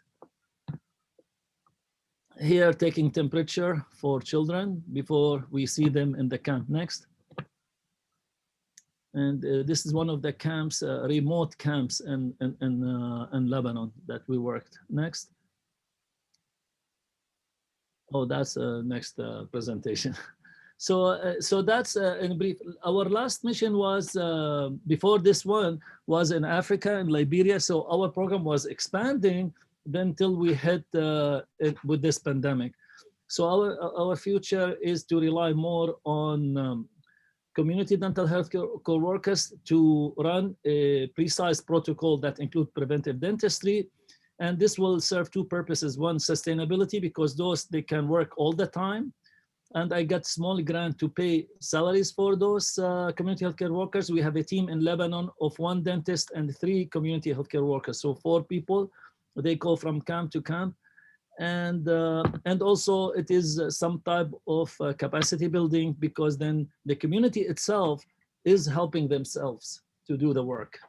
Thank you. Thanks, Debbie. So that's in brief. And that's what I see the future. And we will be supported also by, we will implement what we call the teledentistry. Henry Schein offered us also to support in this area. So thank you so much. If you have any question, let me know. One thing I want to mention about Othman's program that he's just described to you, it actually is self-funded at this point. He's just offering it to us to embrace as a model and an alliance initiative. Thank you, Othman. Thank you. Thanks a lot. Okay. Okay, just 1 second. Let's see who we're going to have next. I just want to see if Linda's coming back. May I ask Mahesh to take up the baton next? Yes, that's right, Deb. Great, thank you. Deb, I just wanted to let you know that India group was quite active, and we had a couple of projects under AOHAB, Alliance or Oral Health Across Borders. We had a project, India-Pakistan project. It was well initiated, and in fact, I had a couple of faculty and students invited to my dental school in 2014-15, and then afterwards, I think there was some conflict and some souring relationship, so it came to a halt. We also simultaneously had a project on specially able children. That's also going on. We are setting up a new facility at the dental school, but as things were had come to a rather standstill as far as Alliance Oral Health Across Border was concerned. So we thought, why not start a project with our neighboring country, Nepal, because we have a similar backdrop, and there is a seamless travel. We don't need passports to travel between each country. We are friendly nations, and we have no language barrier, and we have a very similar socio-cultural settings. So keeping that in mind, we've just outlined the project. We have yet to go, but we have already planned it between our school and a dental school in Nepal. So let's see what we do. So next slide, please. So, it's called Oral Health Partnership. The local language is Mero Sathi, that means my friend. And the language is same. In north of India, in Nepal, it's very, very same. And the setting is very similar. So it looks quite facilitative. It looks quite feasible, quite possible. Next slide, please. So, as I said, that we are quite active. Our public health department at our dental school is very active. It has, in fact, I shouldn't be bragging about, but our school has been ranked the #1 best school in the country. We have nearly 313 dental schools in India. So our public health dentistry department is very active. It has many projects. We have mobile clinic project and many things we are doing, geriatric clinic, especially especially able children, mentally, mentally affected, individuals also. So we are doing many things. And over the years, we have developed some core competence, and we also very active in tobacco cessation. So we thought we can forge a relationship between public health dentistry department of the Dental Institute in Kathmandu, Nepal, because they are the ones who are into field work, field activities, community working. So it will be much easier to work between two departments of the dental schools to develop things. So next slide, please. So, the oral health status in Nepal is actually, we are very similar, but I think Nepal, they have very high prevalence of dental caries, periodontal diseases. Also, I think the health awareness is also rather limited. In fact, it is so much different in India, especially in bigger metros. But if you look at rural setup in India and setup in Nepal, it's quite similar. Next slide, please. So there are broad oral health disparities, where either it is children in tooth decay, early age, or it is adults because they have no access to dental care, or also there is no awareness, no education, among school children and other general population. And also, as I said, there's a high prevalence of dental caries and periodontal diseases, and also oral cancer. This is also a big issue in India because some special, habits of tobacco chewing habits, and so in this part of the world, this is also high. So this is another area where something can be done, and this is also one of the concerning areas as far as mouth health or oral health is concerned. Next slide, please. So, in terms of dental workforce, of course, in Nepal, it is much smaller because the country is also smaller, just about 2,000 dentists. And most of them are young because less than 35 years. And only about 60% of them are professionally active. I think as compared to India, I think the larger percentage they are active. And most of them are in big cities like Kathmandu and some similar cities, and they're higher hilly areas, high range areas. They have no access to dental care, and some of the provinces, province 6 and 7 in Nepal, they have no access to dental services. And I know a lot of NGOs from all over the world. They go to Nepal and provide dental care. Next slide. So, as we were comparing the health status in Nepal, and it's very similar in India. Of course, in a urban landscape and metros and bigger cities, it's much different in India. But there's no doubt about that the oral diseases, it remains a very huge burden because there's a high prevalence of dental caries and gum diseases, very similar to what is happening in Nepal. Next slide. But when it comes to dental workforce, India is much more stronger. In fact, probably India and Brazil are two countries which got the highest number of dental schools. We have nearly 315 dental schools, and almost 30,000 dentists pass out every year. You can imagine the number of manpower we have, and we also have about 8,000 specialists, those postgraduates, passing out every year. We have nearly 300,000 dentists already registered in the country, and our dentist population is about 1 to 10,000 in rural areas. But if you look at the urban and metros, it is 1 to 3,000 or so. So, so in the bigger cities, we have too many dentists. And we also have another issue that we don't have auxiliaries We have less dental hygienists and dental mechanics, and the only issue is that because dental care is not strong at the primary care level, because dental care is there as a part of primary care in a government services, but in a limited way, because health is a state subject. India has about 28 states. So every state, the policies are different, and every state, as per their budget, they earmark fund for the education and health, because both education and health are the state subjects. Next.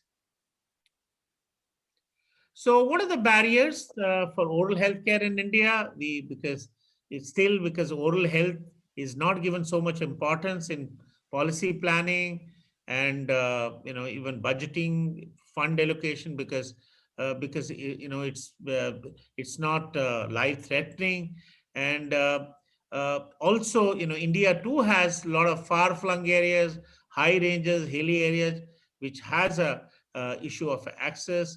And also dental treatments are expensive, and many of them cannot afford it. And also, we have a different kind of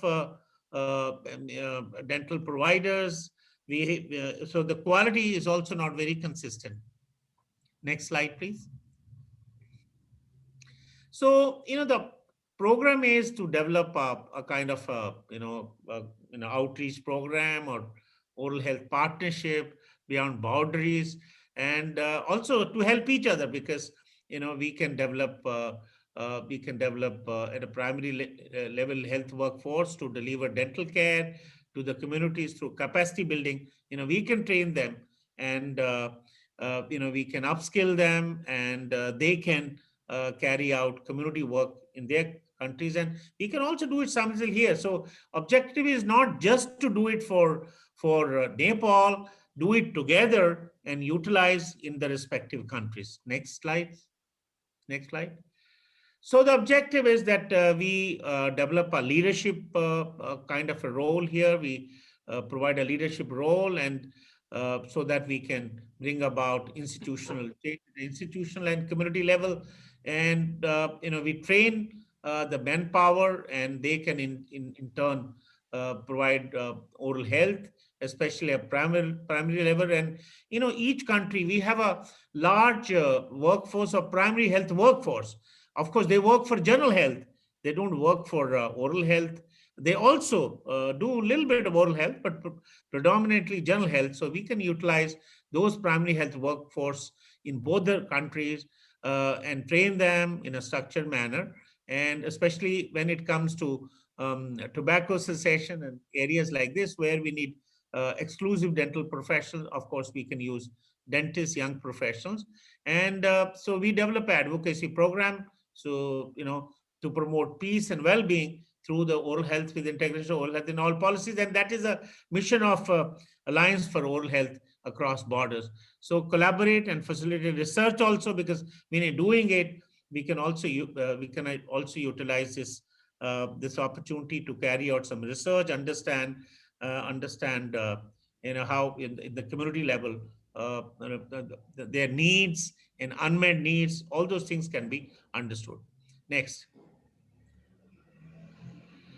So, how do we do it? What are the activities? Activities that we upskill them for ART, atraumatic restoration, fluoride varnish, something which can be very easily done, demonstrate them, train them, and make a capacity building.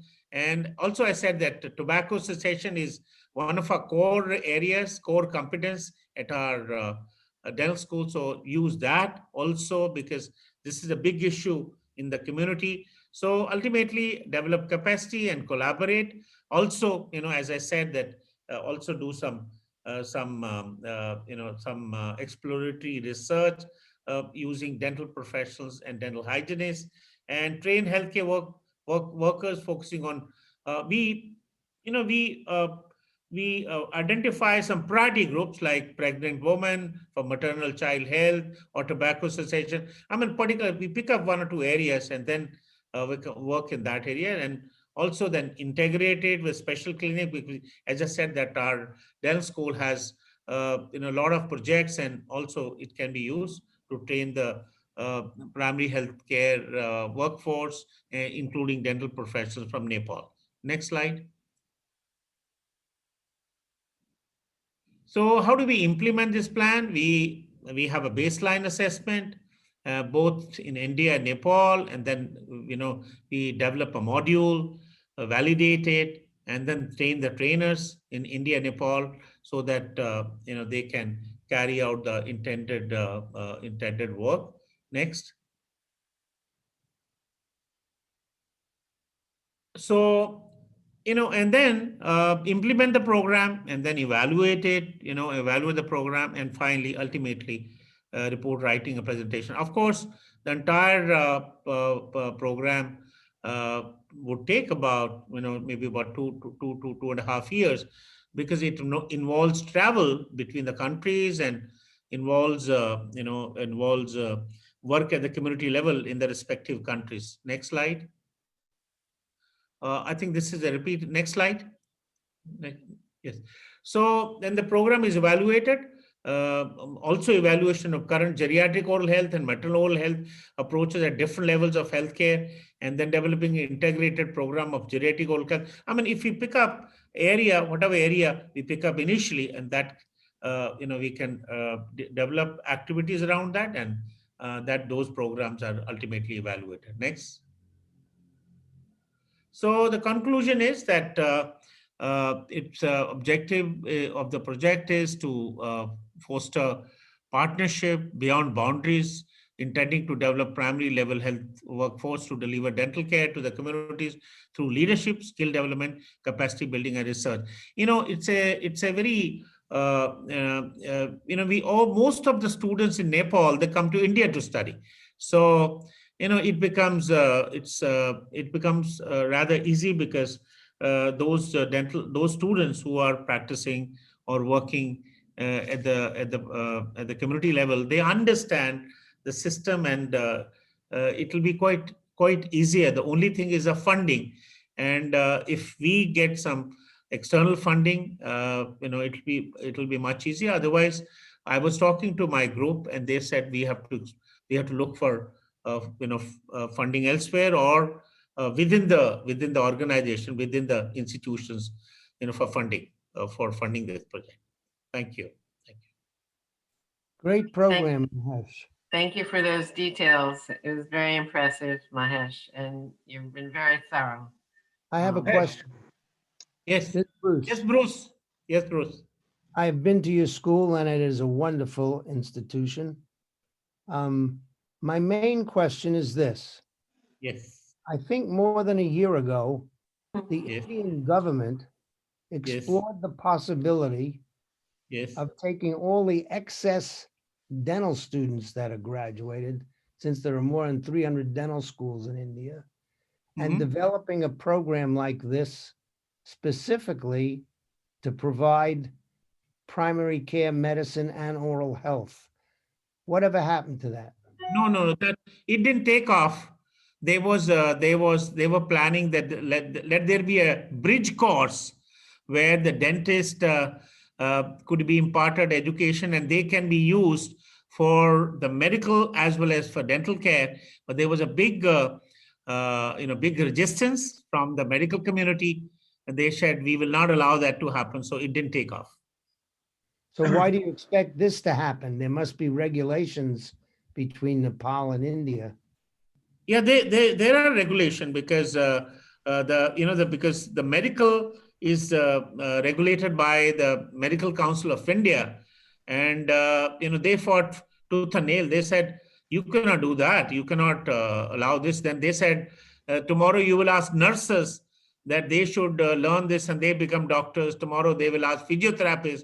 So they said no, it cannot be allowed. So India we are too democratic. In fact, everybody.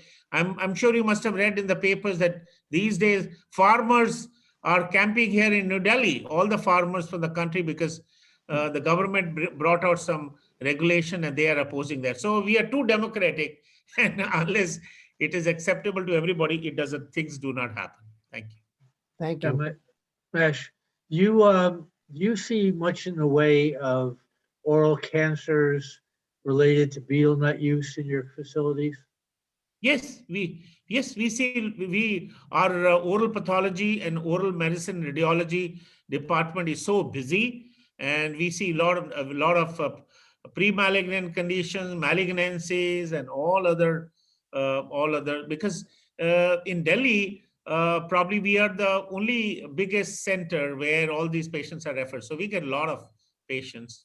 Good, because I might want to talk to you offline about, we are developing biomarkers and perhaps a point of service device whereby you can identify whether it was or not cancer in very short periods of time.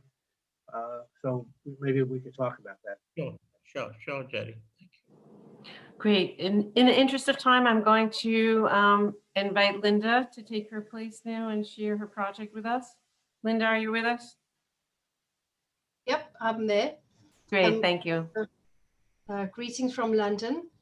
I'd like to speak about our previous programs that we've had with Hadassah Dental School, where we've had two very successful trips where we had students coming from Hadassah, and they came to train with us for a week in London. And we did that in 2013 and 2017. And as a result, we'd like to build on that and develop a program for student leaders and young dentists, a leadership program and a scientific program in combination with a social program. Can I have the next slide, please? So we've gathered together a small committee, Dr. Yael Huri Haddad, Dr. Bert Hughes, Dr. Marion Bergman, Dr. Darren Weiss, and Dr. Deborah Weisfuss, to be able to move this forward.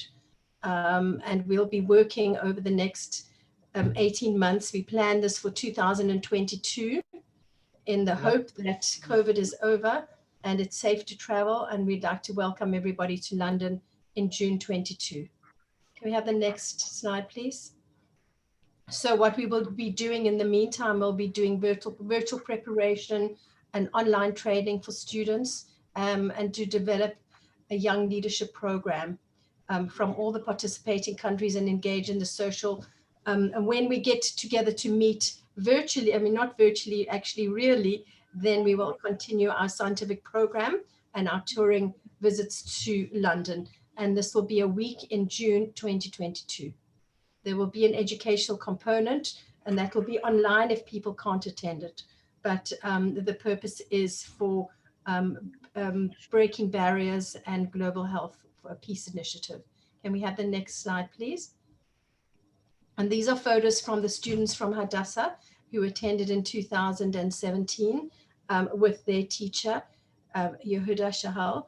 And this was the proposed program that we are looking at, is a leadership program, a preventive program, special needs dentistry, minimal invasive aesthetic dentistry, and digital workflow. We want to keep students and young dentists engaged in learning what they want to learn, but also, as Bruce has pointed out, the leadership training is really essential. And Bruce, perhaps you will be able to help us with this program. And we also have young leaders as well to train together, but it would be wonderful to have your input in the leadership program. This is different to Senior Dental Leaders, which takes place in London. It's a completely independent, new initiative. We thought it would be a fun, exciting program to develop and invite dentists to come from all over the world to visit London. Thank you. Next slide, please. This is our social program. Last time we visited Windsor Castle, and maybe some of you have seen the crown now and can identify with the Queen sitting in Windsor Palace. We also visited the Houses of Parliament, and the dentists, who's an MP, invited the group on a tour of the Houses of Parliament. There was shopping opportunities. We had a Shabbat program and a Friday night dinner at my home with dentists from all over. We had a wonderful time, and it was a great opportunity to engage, discuss, break down barriers. We had a group from, we had Israeli Arabs, Israeli Jews, all sitting around the table on a Friday night, telling us, each one told us their story, and it was a very special, moving occasion. And we'd like to repeat the same with a bigger group and invite you all to participate. We will also consider a program in Africa in March 2022 as an outreach program, which we can discuss further another time. Can I have the next slide, please? I think that is it. Yes, so I'm happy to take any questions. I invite you to plan your diaries for 2022 to visit and come to London. So any questions? Great. Great. Okay, thank you, Linda. Great. Thank you so much. And we will be working together on our committee, and I'm going to say bye. And we're going to have some general conversation in a couple of moments. But first, I'd like to thank Linda, Sonia, Othman, and Mahesh for being the leaders they are, stepping up to the plate, doing some homework, and presenting their great ideas here today. It is so appreciated. We now have some technical tools in place and are entering a new stage of organizational development. I would like to speak briefly now and announce our new think tank and open forum. At this time, it's really fitting to concentrate on the utilization of our intangible assets, ones that we were originally widely known for. I'm referring to our outstanding membership of academicians and industry leaders. All in this Zoom room have demonstrated an impressive ability to do the heavy lifting we all know is necessary to create new achievements for the greater good. Each of us has been able to achieve accomplishment for notable activities within our own neighborhoods, and for some even global acknowledgement. We are rich in abilities and talents, and also share a common passion to support the greater good. There is no other group out there like us. We are entering a unit of time in which we need to come together more often and truly get to know each other. By sharing experiences and knowledge, we will serve as a think tank to fuel our own exponential growth and achievements. It is my plan that in 2021, there will be 3 organizational meetings such as this and 3 think tank sessions. Thus, we will have the opportunity to see each other virtually every 2 months, once formally and once informally. There will be an organizationally related topic and agenda for each think tank and open forum. Meeting dates are here on these slides and will be posted on a calendar on the homepage of our website. All are invited to participate in think tank activities. We'd love you all to participate. So now I would like to open up a general discussion on these varied presentations of our program expansion and development. Overall, the presenters have not really been asked to develop budgets, but some need some budgets, some don't. But our goal is just to have presented these ideas for your approval. Approval to become official or projects for our organization and to move forward in their development. We know they're all in different stages of development, and that's fine as well. They will, once they are approved, they will move forward and define any needs that they may have to move forward. I'd like to open up discussion on these proposed initiatives. Would anyone like to comment?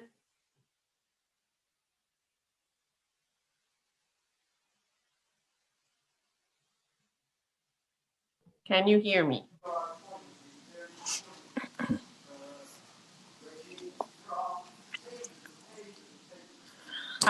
Somebody has asked to put the meeting dates back up.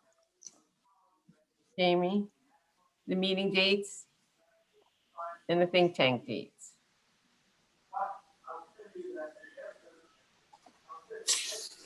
Does anyone else want to speak to the topic of embracing these initiatives for the Alliance?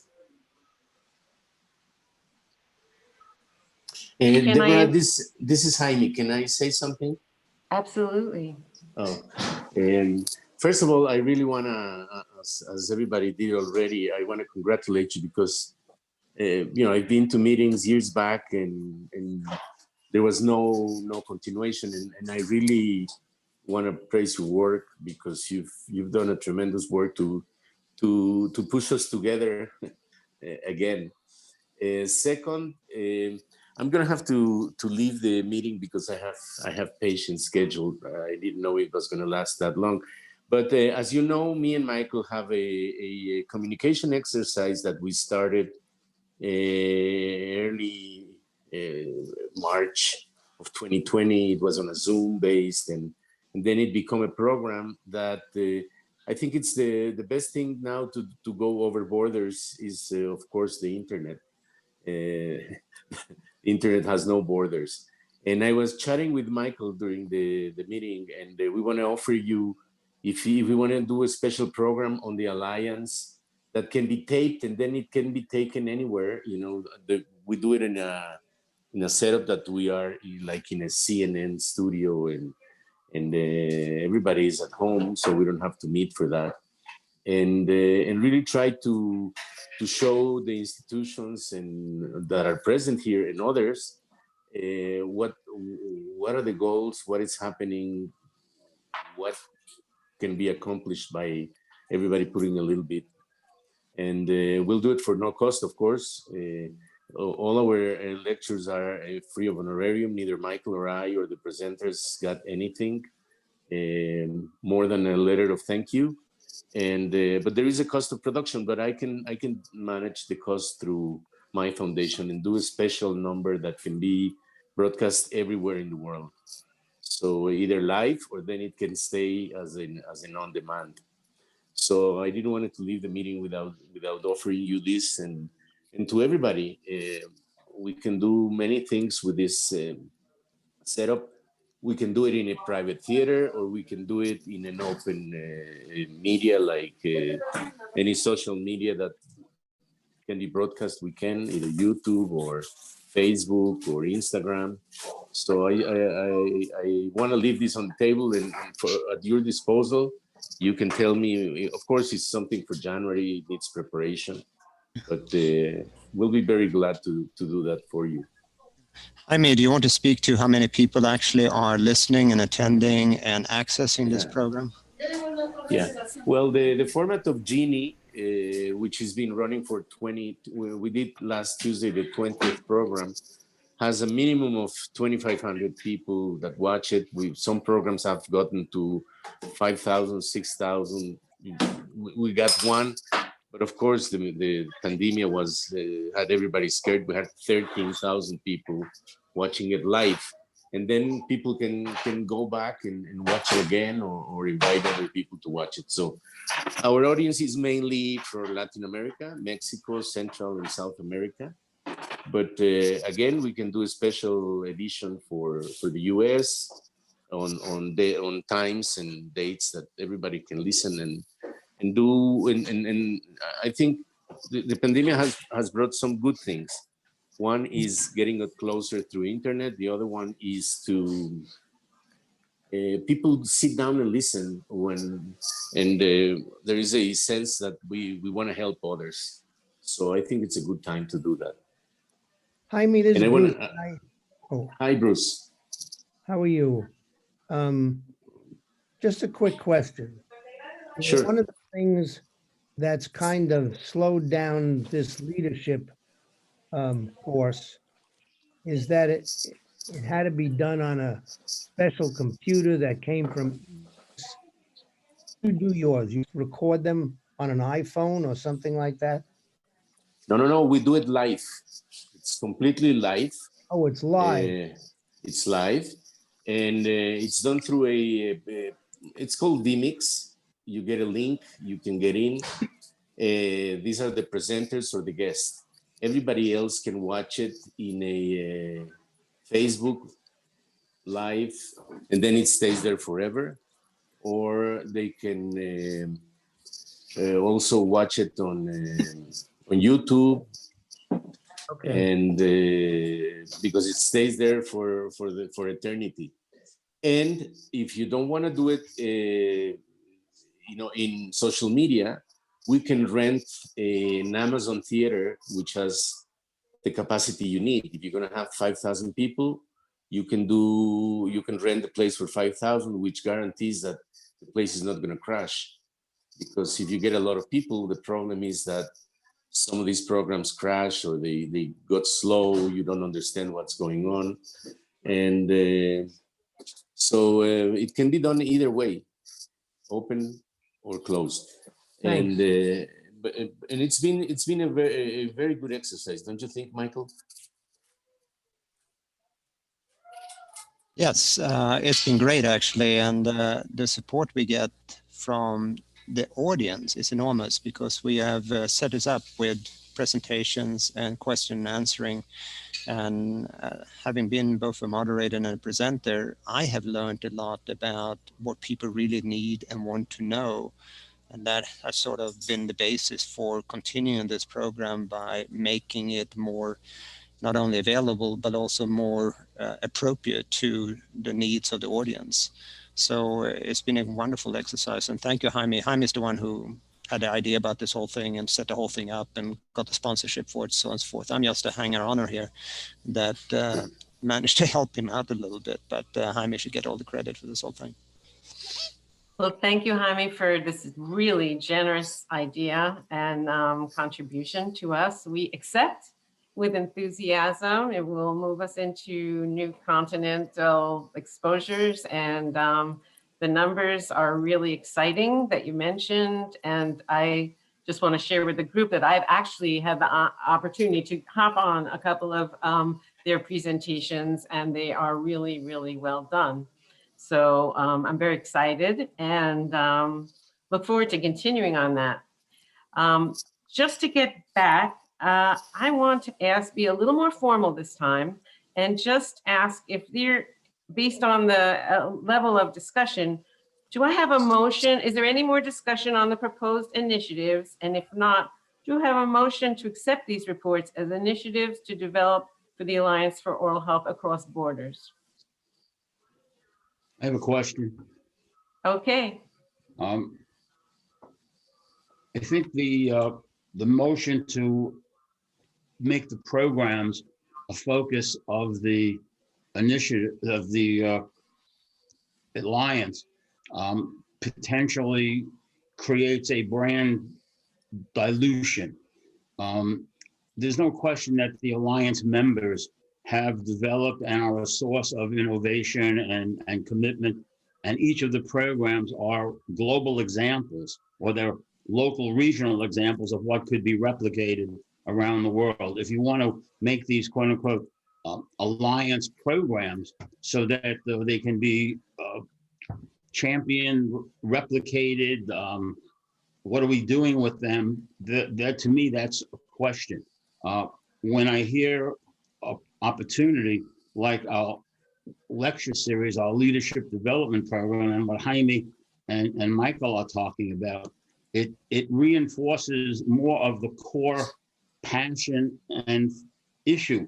Having a think tank and at the same time also championing 5-7 programs seems a lot more diffuse than, are you a think tank, which is great, or are you programming and developing resources to expanding programming? Because if you're going to measure the number of programs, you don't have the resource to accomplish that effectively, and putting you in the programming business is a big jump from that to advocacy for innovation for the issues that the program represent. I'm not trying to split hairs, but I think you're at a great point of growth, and the next step you make, if it's too diffuse, you're going to get, in my opinion, into trouble. Deborah, this is Alan. I congratulate you on such a wonderful job, a collection of such wonderful, talented people.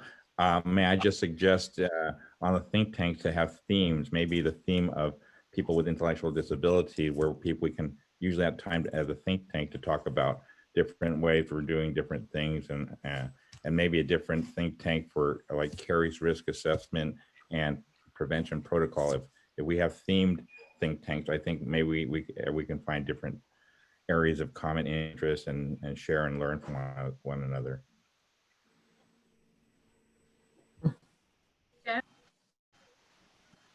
Lois? Yeah, I have similar thoughts to both what Steve and Alan are expressing. And I think that the Alliance is one of its unique positions is to serve as a platform for global health information exchange, debate, think tank, rather than starting out endorsing any particular program. They're all wonderful ammunition, but for example, I saw that Marion's made a great suggestion about a webinar on the development and partnership with community health workers to advance preventive dentistry globally. And so we can use the information platforms, the webinars, the lectures, the leadership development as a place to think and digest and share information about new mechanisms of, in a way, humanitarian and social development. So I would concur with what Steve and Alan and Marion, and I think these are wonderful programs, but I think we could turn them into information exchange. Let's learn from what the refugee displaced persons program is doing. I think more people need to learn about that. And Linda's program that involves Humble Smile as well, and the India Nepal program. I mean, they all suggest so many different innovative ideas. So it's the information platform. The idea of the think tank is at the core. Yeah. Actually, I do agree. We can, as we ask each other questions and answer them and spread the knowledge around with our participants, that will probably make the biggest effect to achieve our goals. Steve, regarding just structure, like for instance, the program that Linda Greenwald is proposing,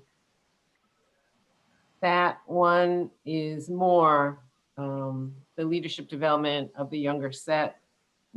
Maybe some of them are more naturally fall into the category of us being able to embrace them and support them than others. If I can respond, I'm not looking to get into a debate, and I think this is important enough for there to be a follow-up discussion, because the next step is critical. And I think there's a recognition, and I saw a quote from Michael Goldberg, that programs might be featured as examples. Making them Alliance-sponsored programs seems to be off mission. I agree that the programs are really examples of best practices.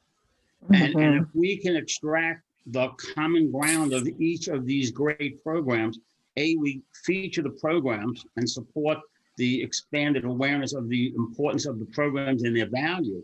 But our message could be about diversity, inclusion, addressing special issues. The Alliance Across Borders is about health equity and social justice as an underlying objective. And the way you, in my opinion, do that is through the innovative programming that's already started by Michael, by Bruce, by Jaime, and others on the group. We all are looking for we want to create awareness and interest as a core value of the Alliance. We're bringing to people's attention worldwide what individuals are doing that is changing the face of oral care and access and understanding. And here are 5, 6 examples, 10 examples. But at the core, each of them are trying to address XYZ issues, and our lecture is on the issues. Our value proposition is the knowledge of the membership on the issues, the inclusiveness, the engagement of at-risk populations, diversity, of course. The group represents international, prominent, action-oriented people. And their programs are the expression of their innovation and their lead.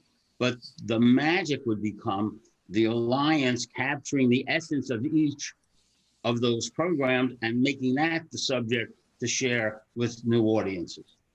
So can I just add one thing here? I think Steve wrote in here in the chat room about best practices, and I think we have to differentiate between best practices and best buys. Best practices is achieving what you want to do in a specific manner. The best buys would be how those initiatives benefit our organization. So best practices are good, and I think we need to support those. But what are the best buys? Meaning, what are these initiatives that best would support what we are doing in the organization? We cannot support everything. There's no question about it.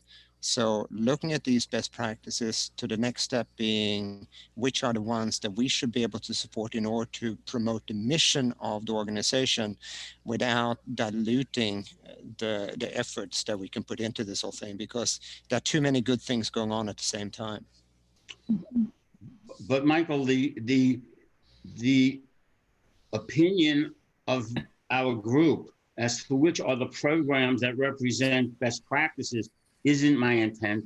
Each one, whether they're the best or they're good or they're great or they're well-intending but they miss a mark, isn't the issue. They're all trying. And it's not our place to get into program development or program management. We just aren't staff for it. What I'm suggesting is that if you look at the screen of all the people doing different things, Sonia's doing something in Brazil, and we're doing things in India and in South Africa. We're doing things everywhere. This group especially is doing things everywhere, but they're crossing traditional barriers and borders. Without borders implies not literally, it could be a double, triple entendre.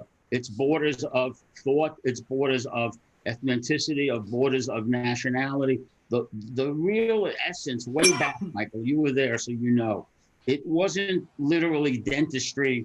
It wasn't the border of a tooth. It was about a bigger vision for leaders to think beyond themselves and what they're doing. And I think right now, with all of the different people, with Steve and Matt and Dr. Wang and Barbie with a disability focus, we have ethnic issues. We have Darren Weiss, who you might not all remember, but he was in a position to do an amazing student leader development program, hands-on development program way back in South America. I think our brand is the educational content material that's delivered in venues like yours, of Jaime's, of Aegis, of we want to be a voice for, not the hands-on doing. That's my opinion. In our development, we want to highlight some of the programs that our members are doing. Para Español o Prima Dos. You may also check your available balance online at the website listed on the back of your card. I don't know what that is.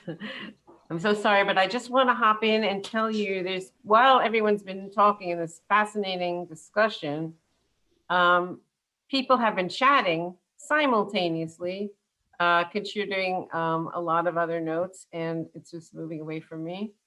And my cursor is not being able to pull it all up. So, for instance, Maggie from Uganda was saying, you know, Othman's, she has many, many refugees, but she knows there's no oral health in the refugee programs there. So there, boom, you know, something immediately. Another, Judy Bennett, one of our new members, said she would like to have more dental schools from the areas she's volunteered in to participate. Several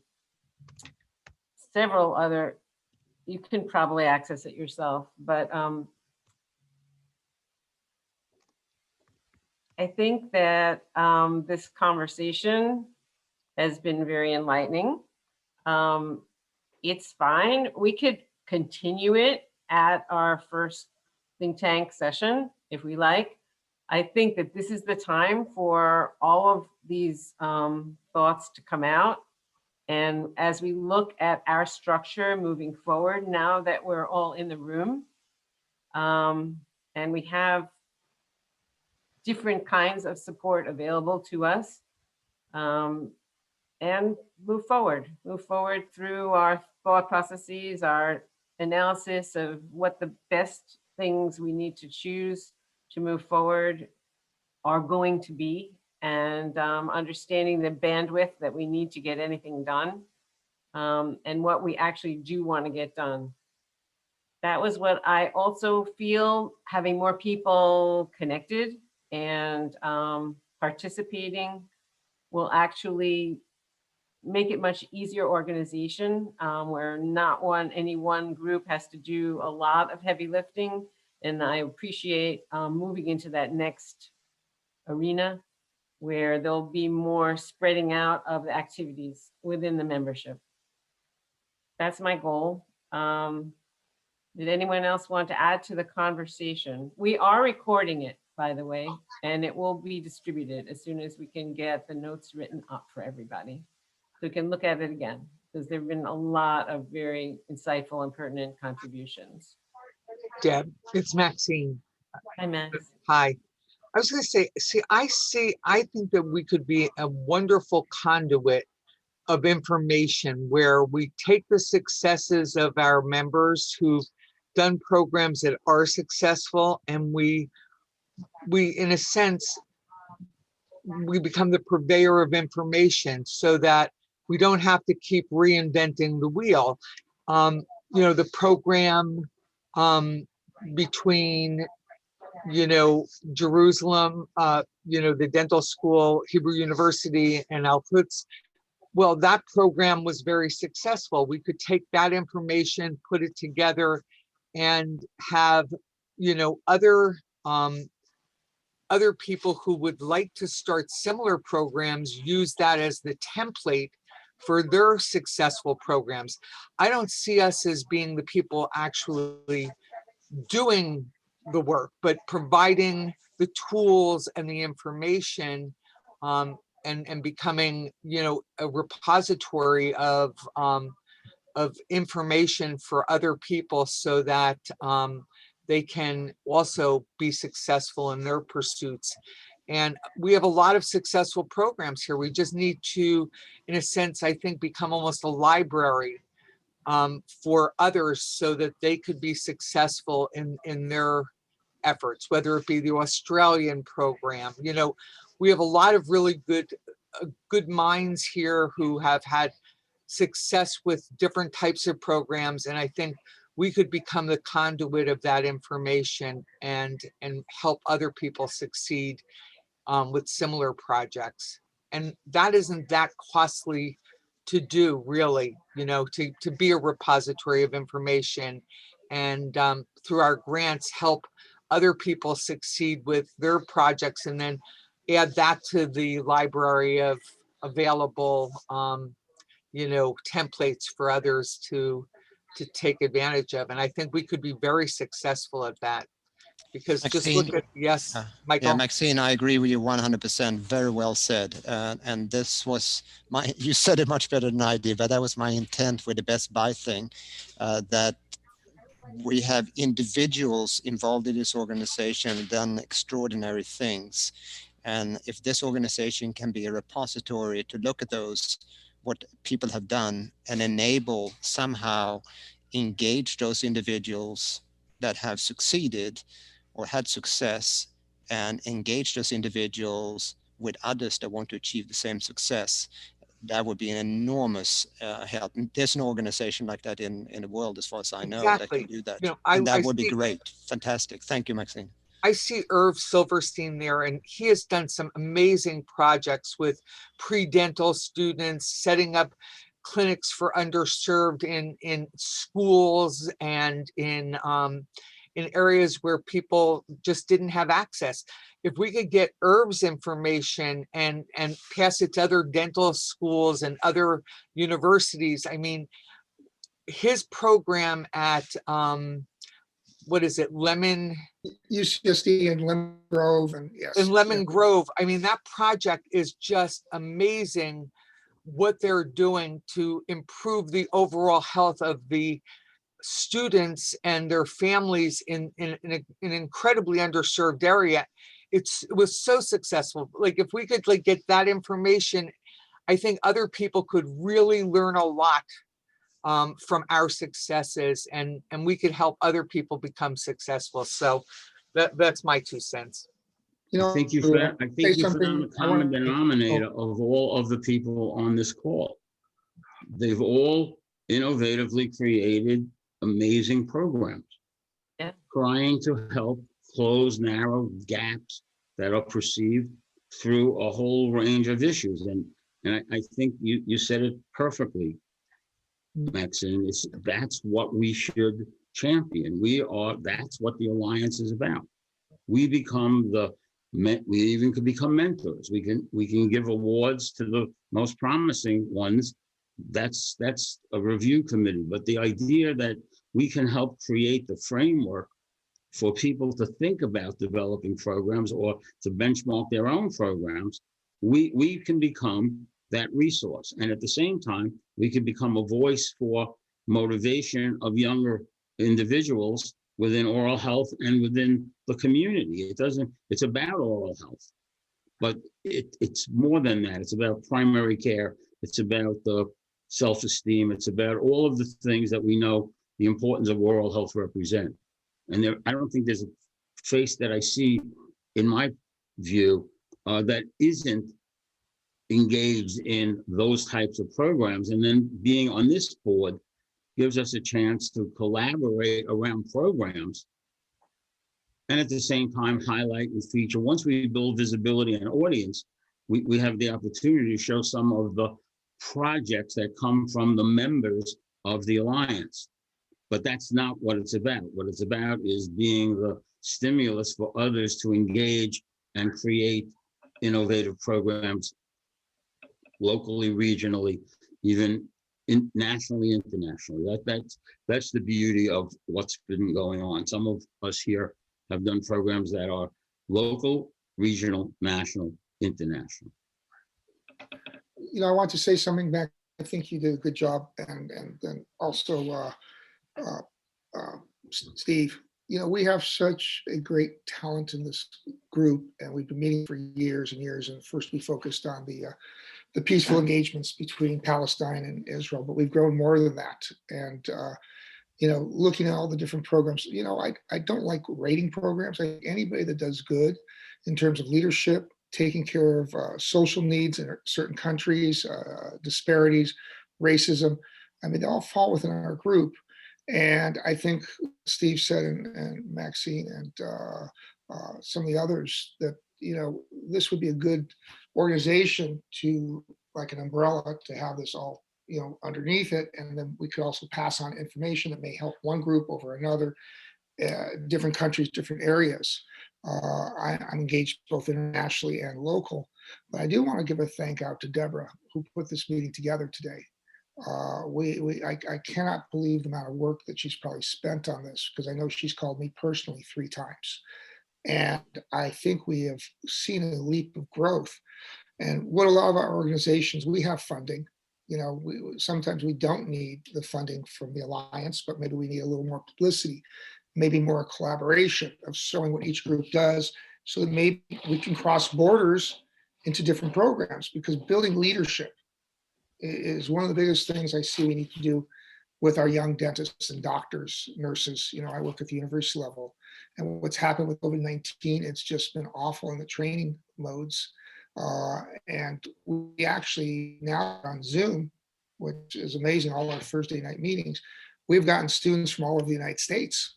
You know, even though they're not physically with us, they're learning some of the things. And we talk about social responsibility, we talk about leadership. Other things, I like format, I like the continuing education that was done. We had 2 classes in continuing education.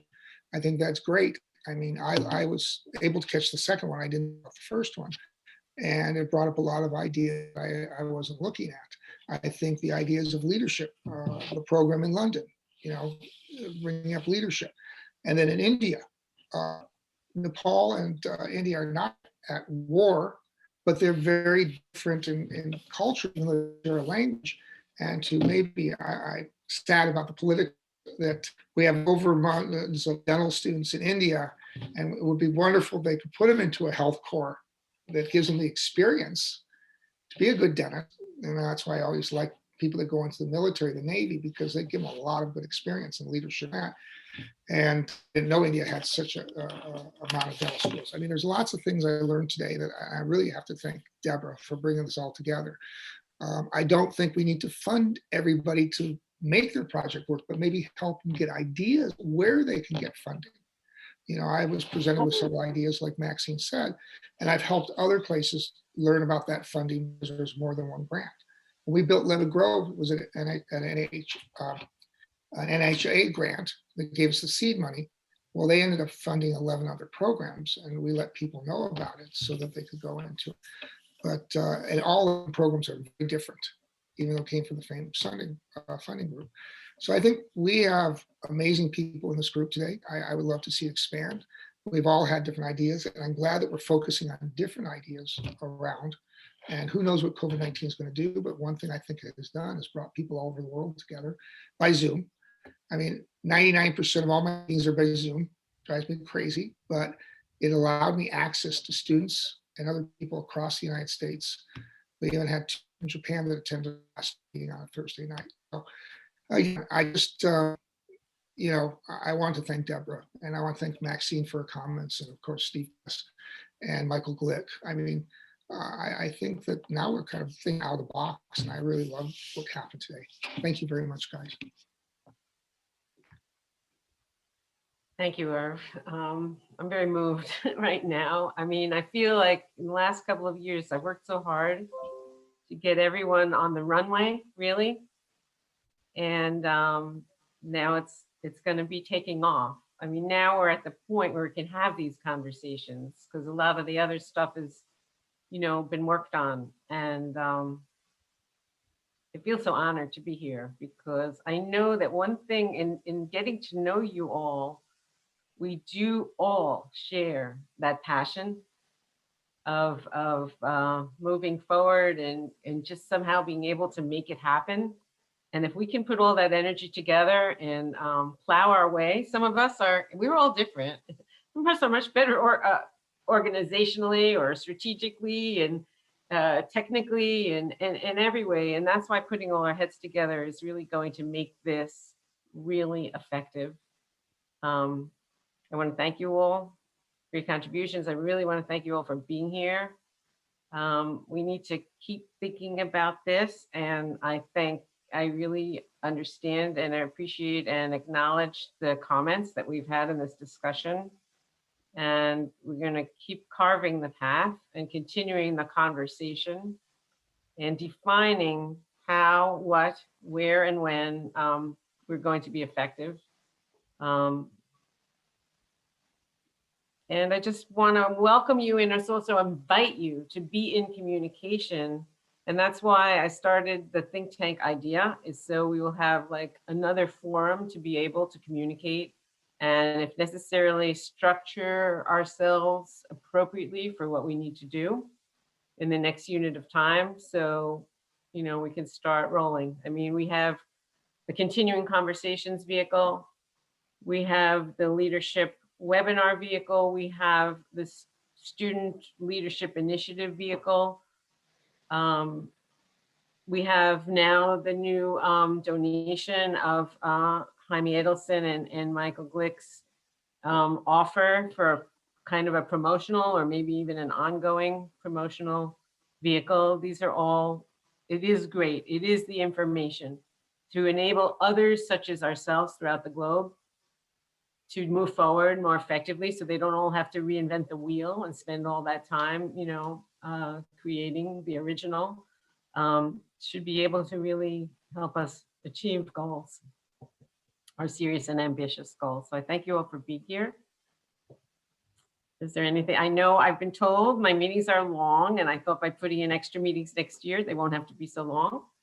And I will attend to that. But if anyone would like to, make a concluding comment, I invite you now.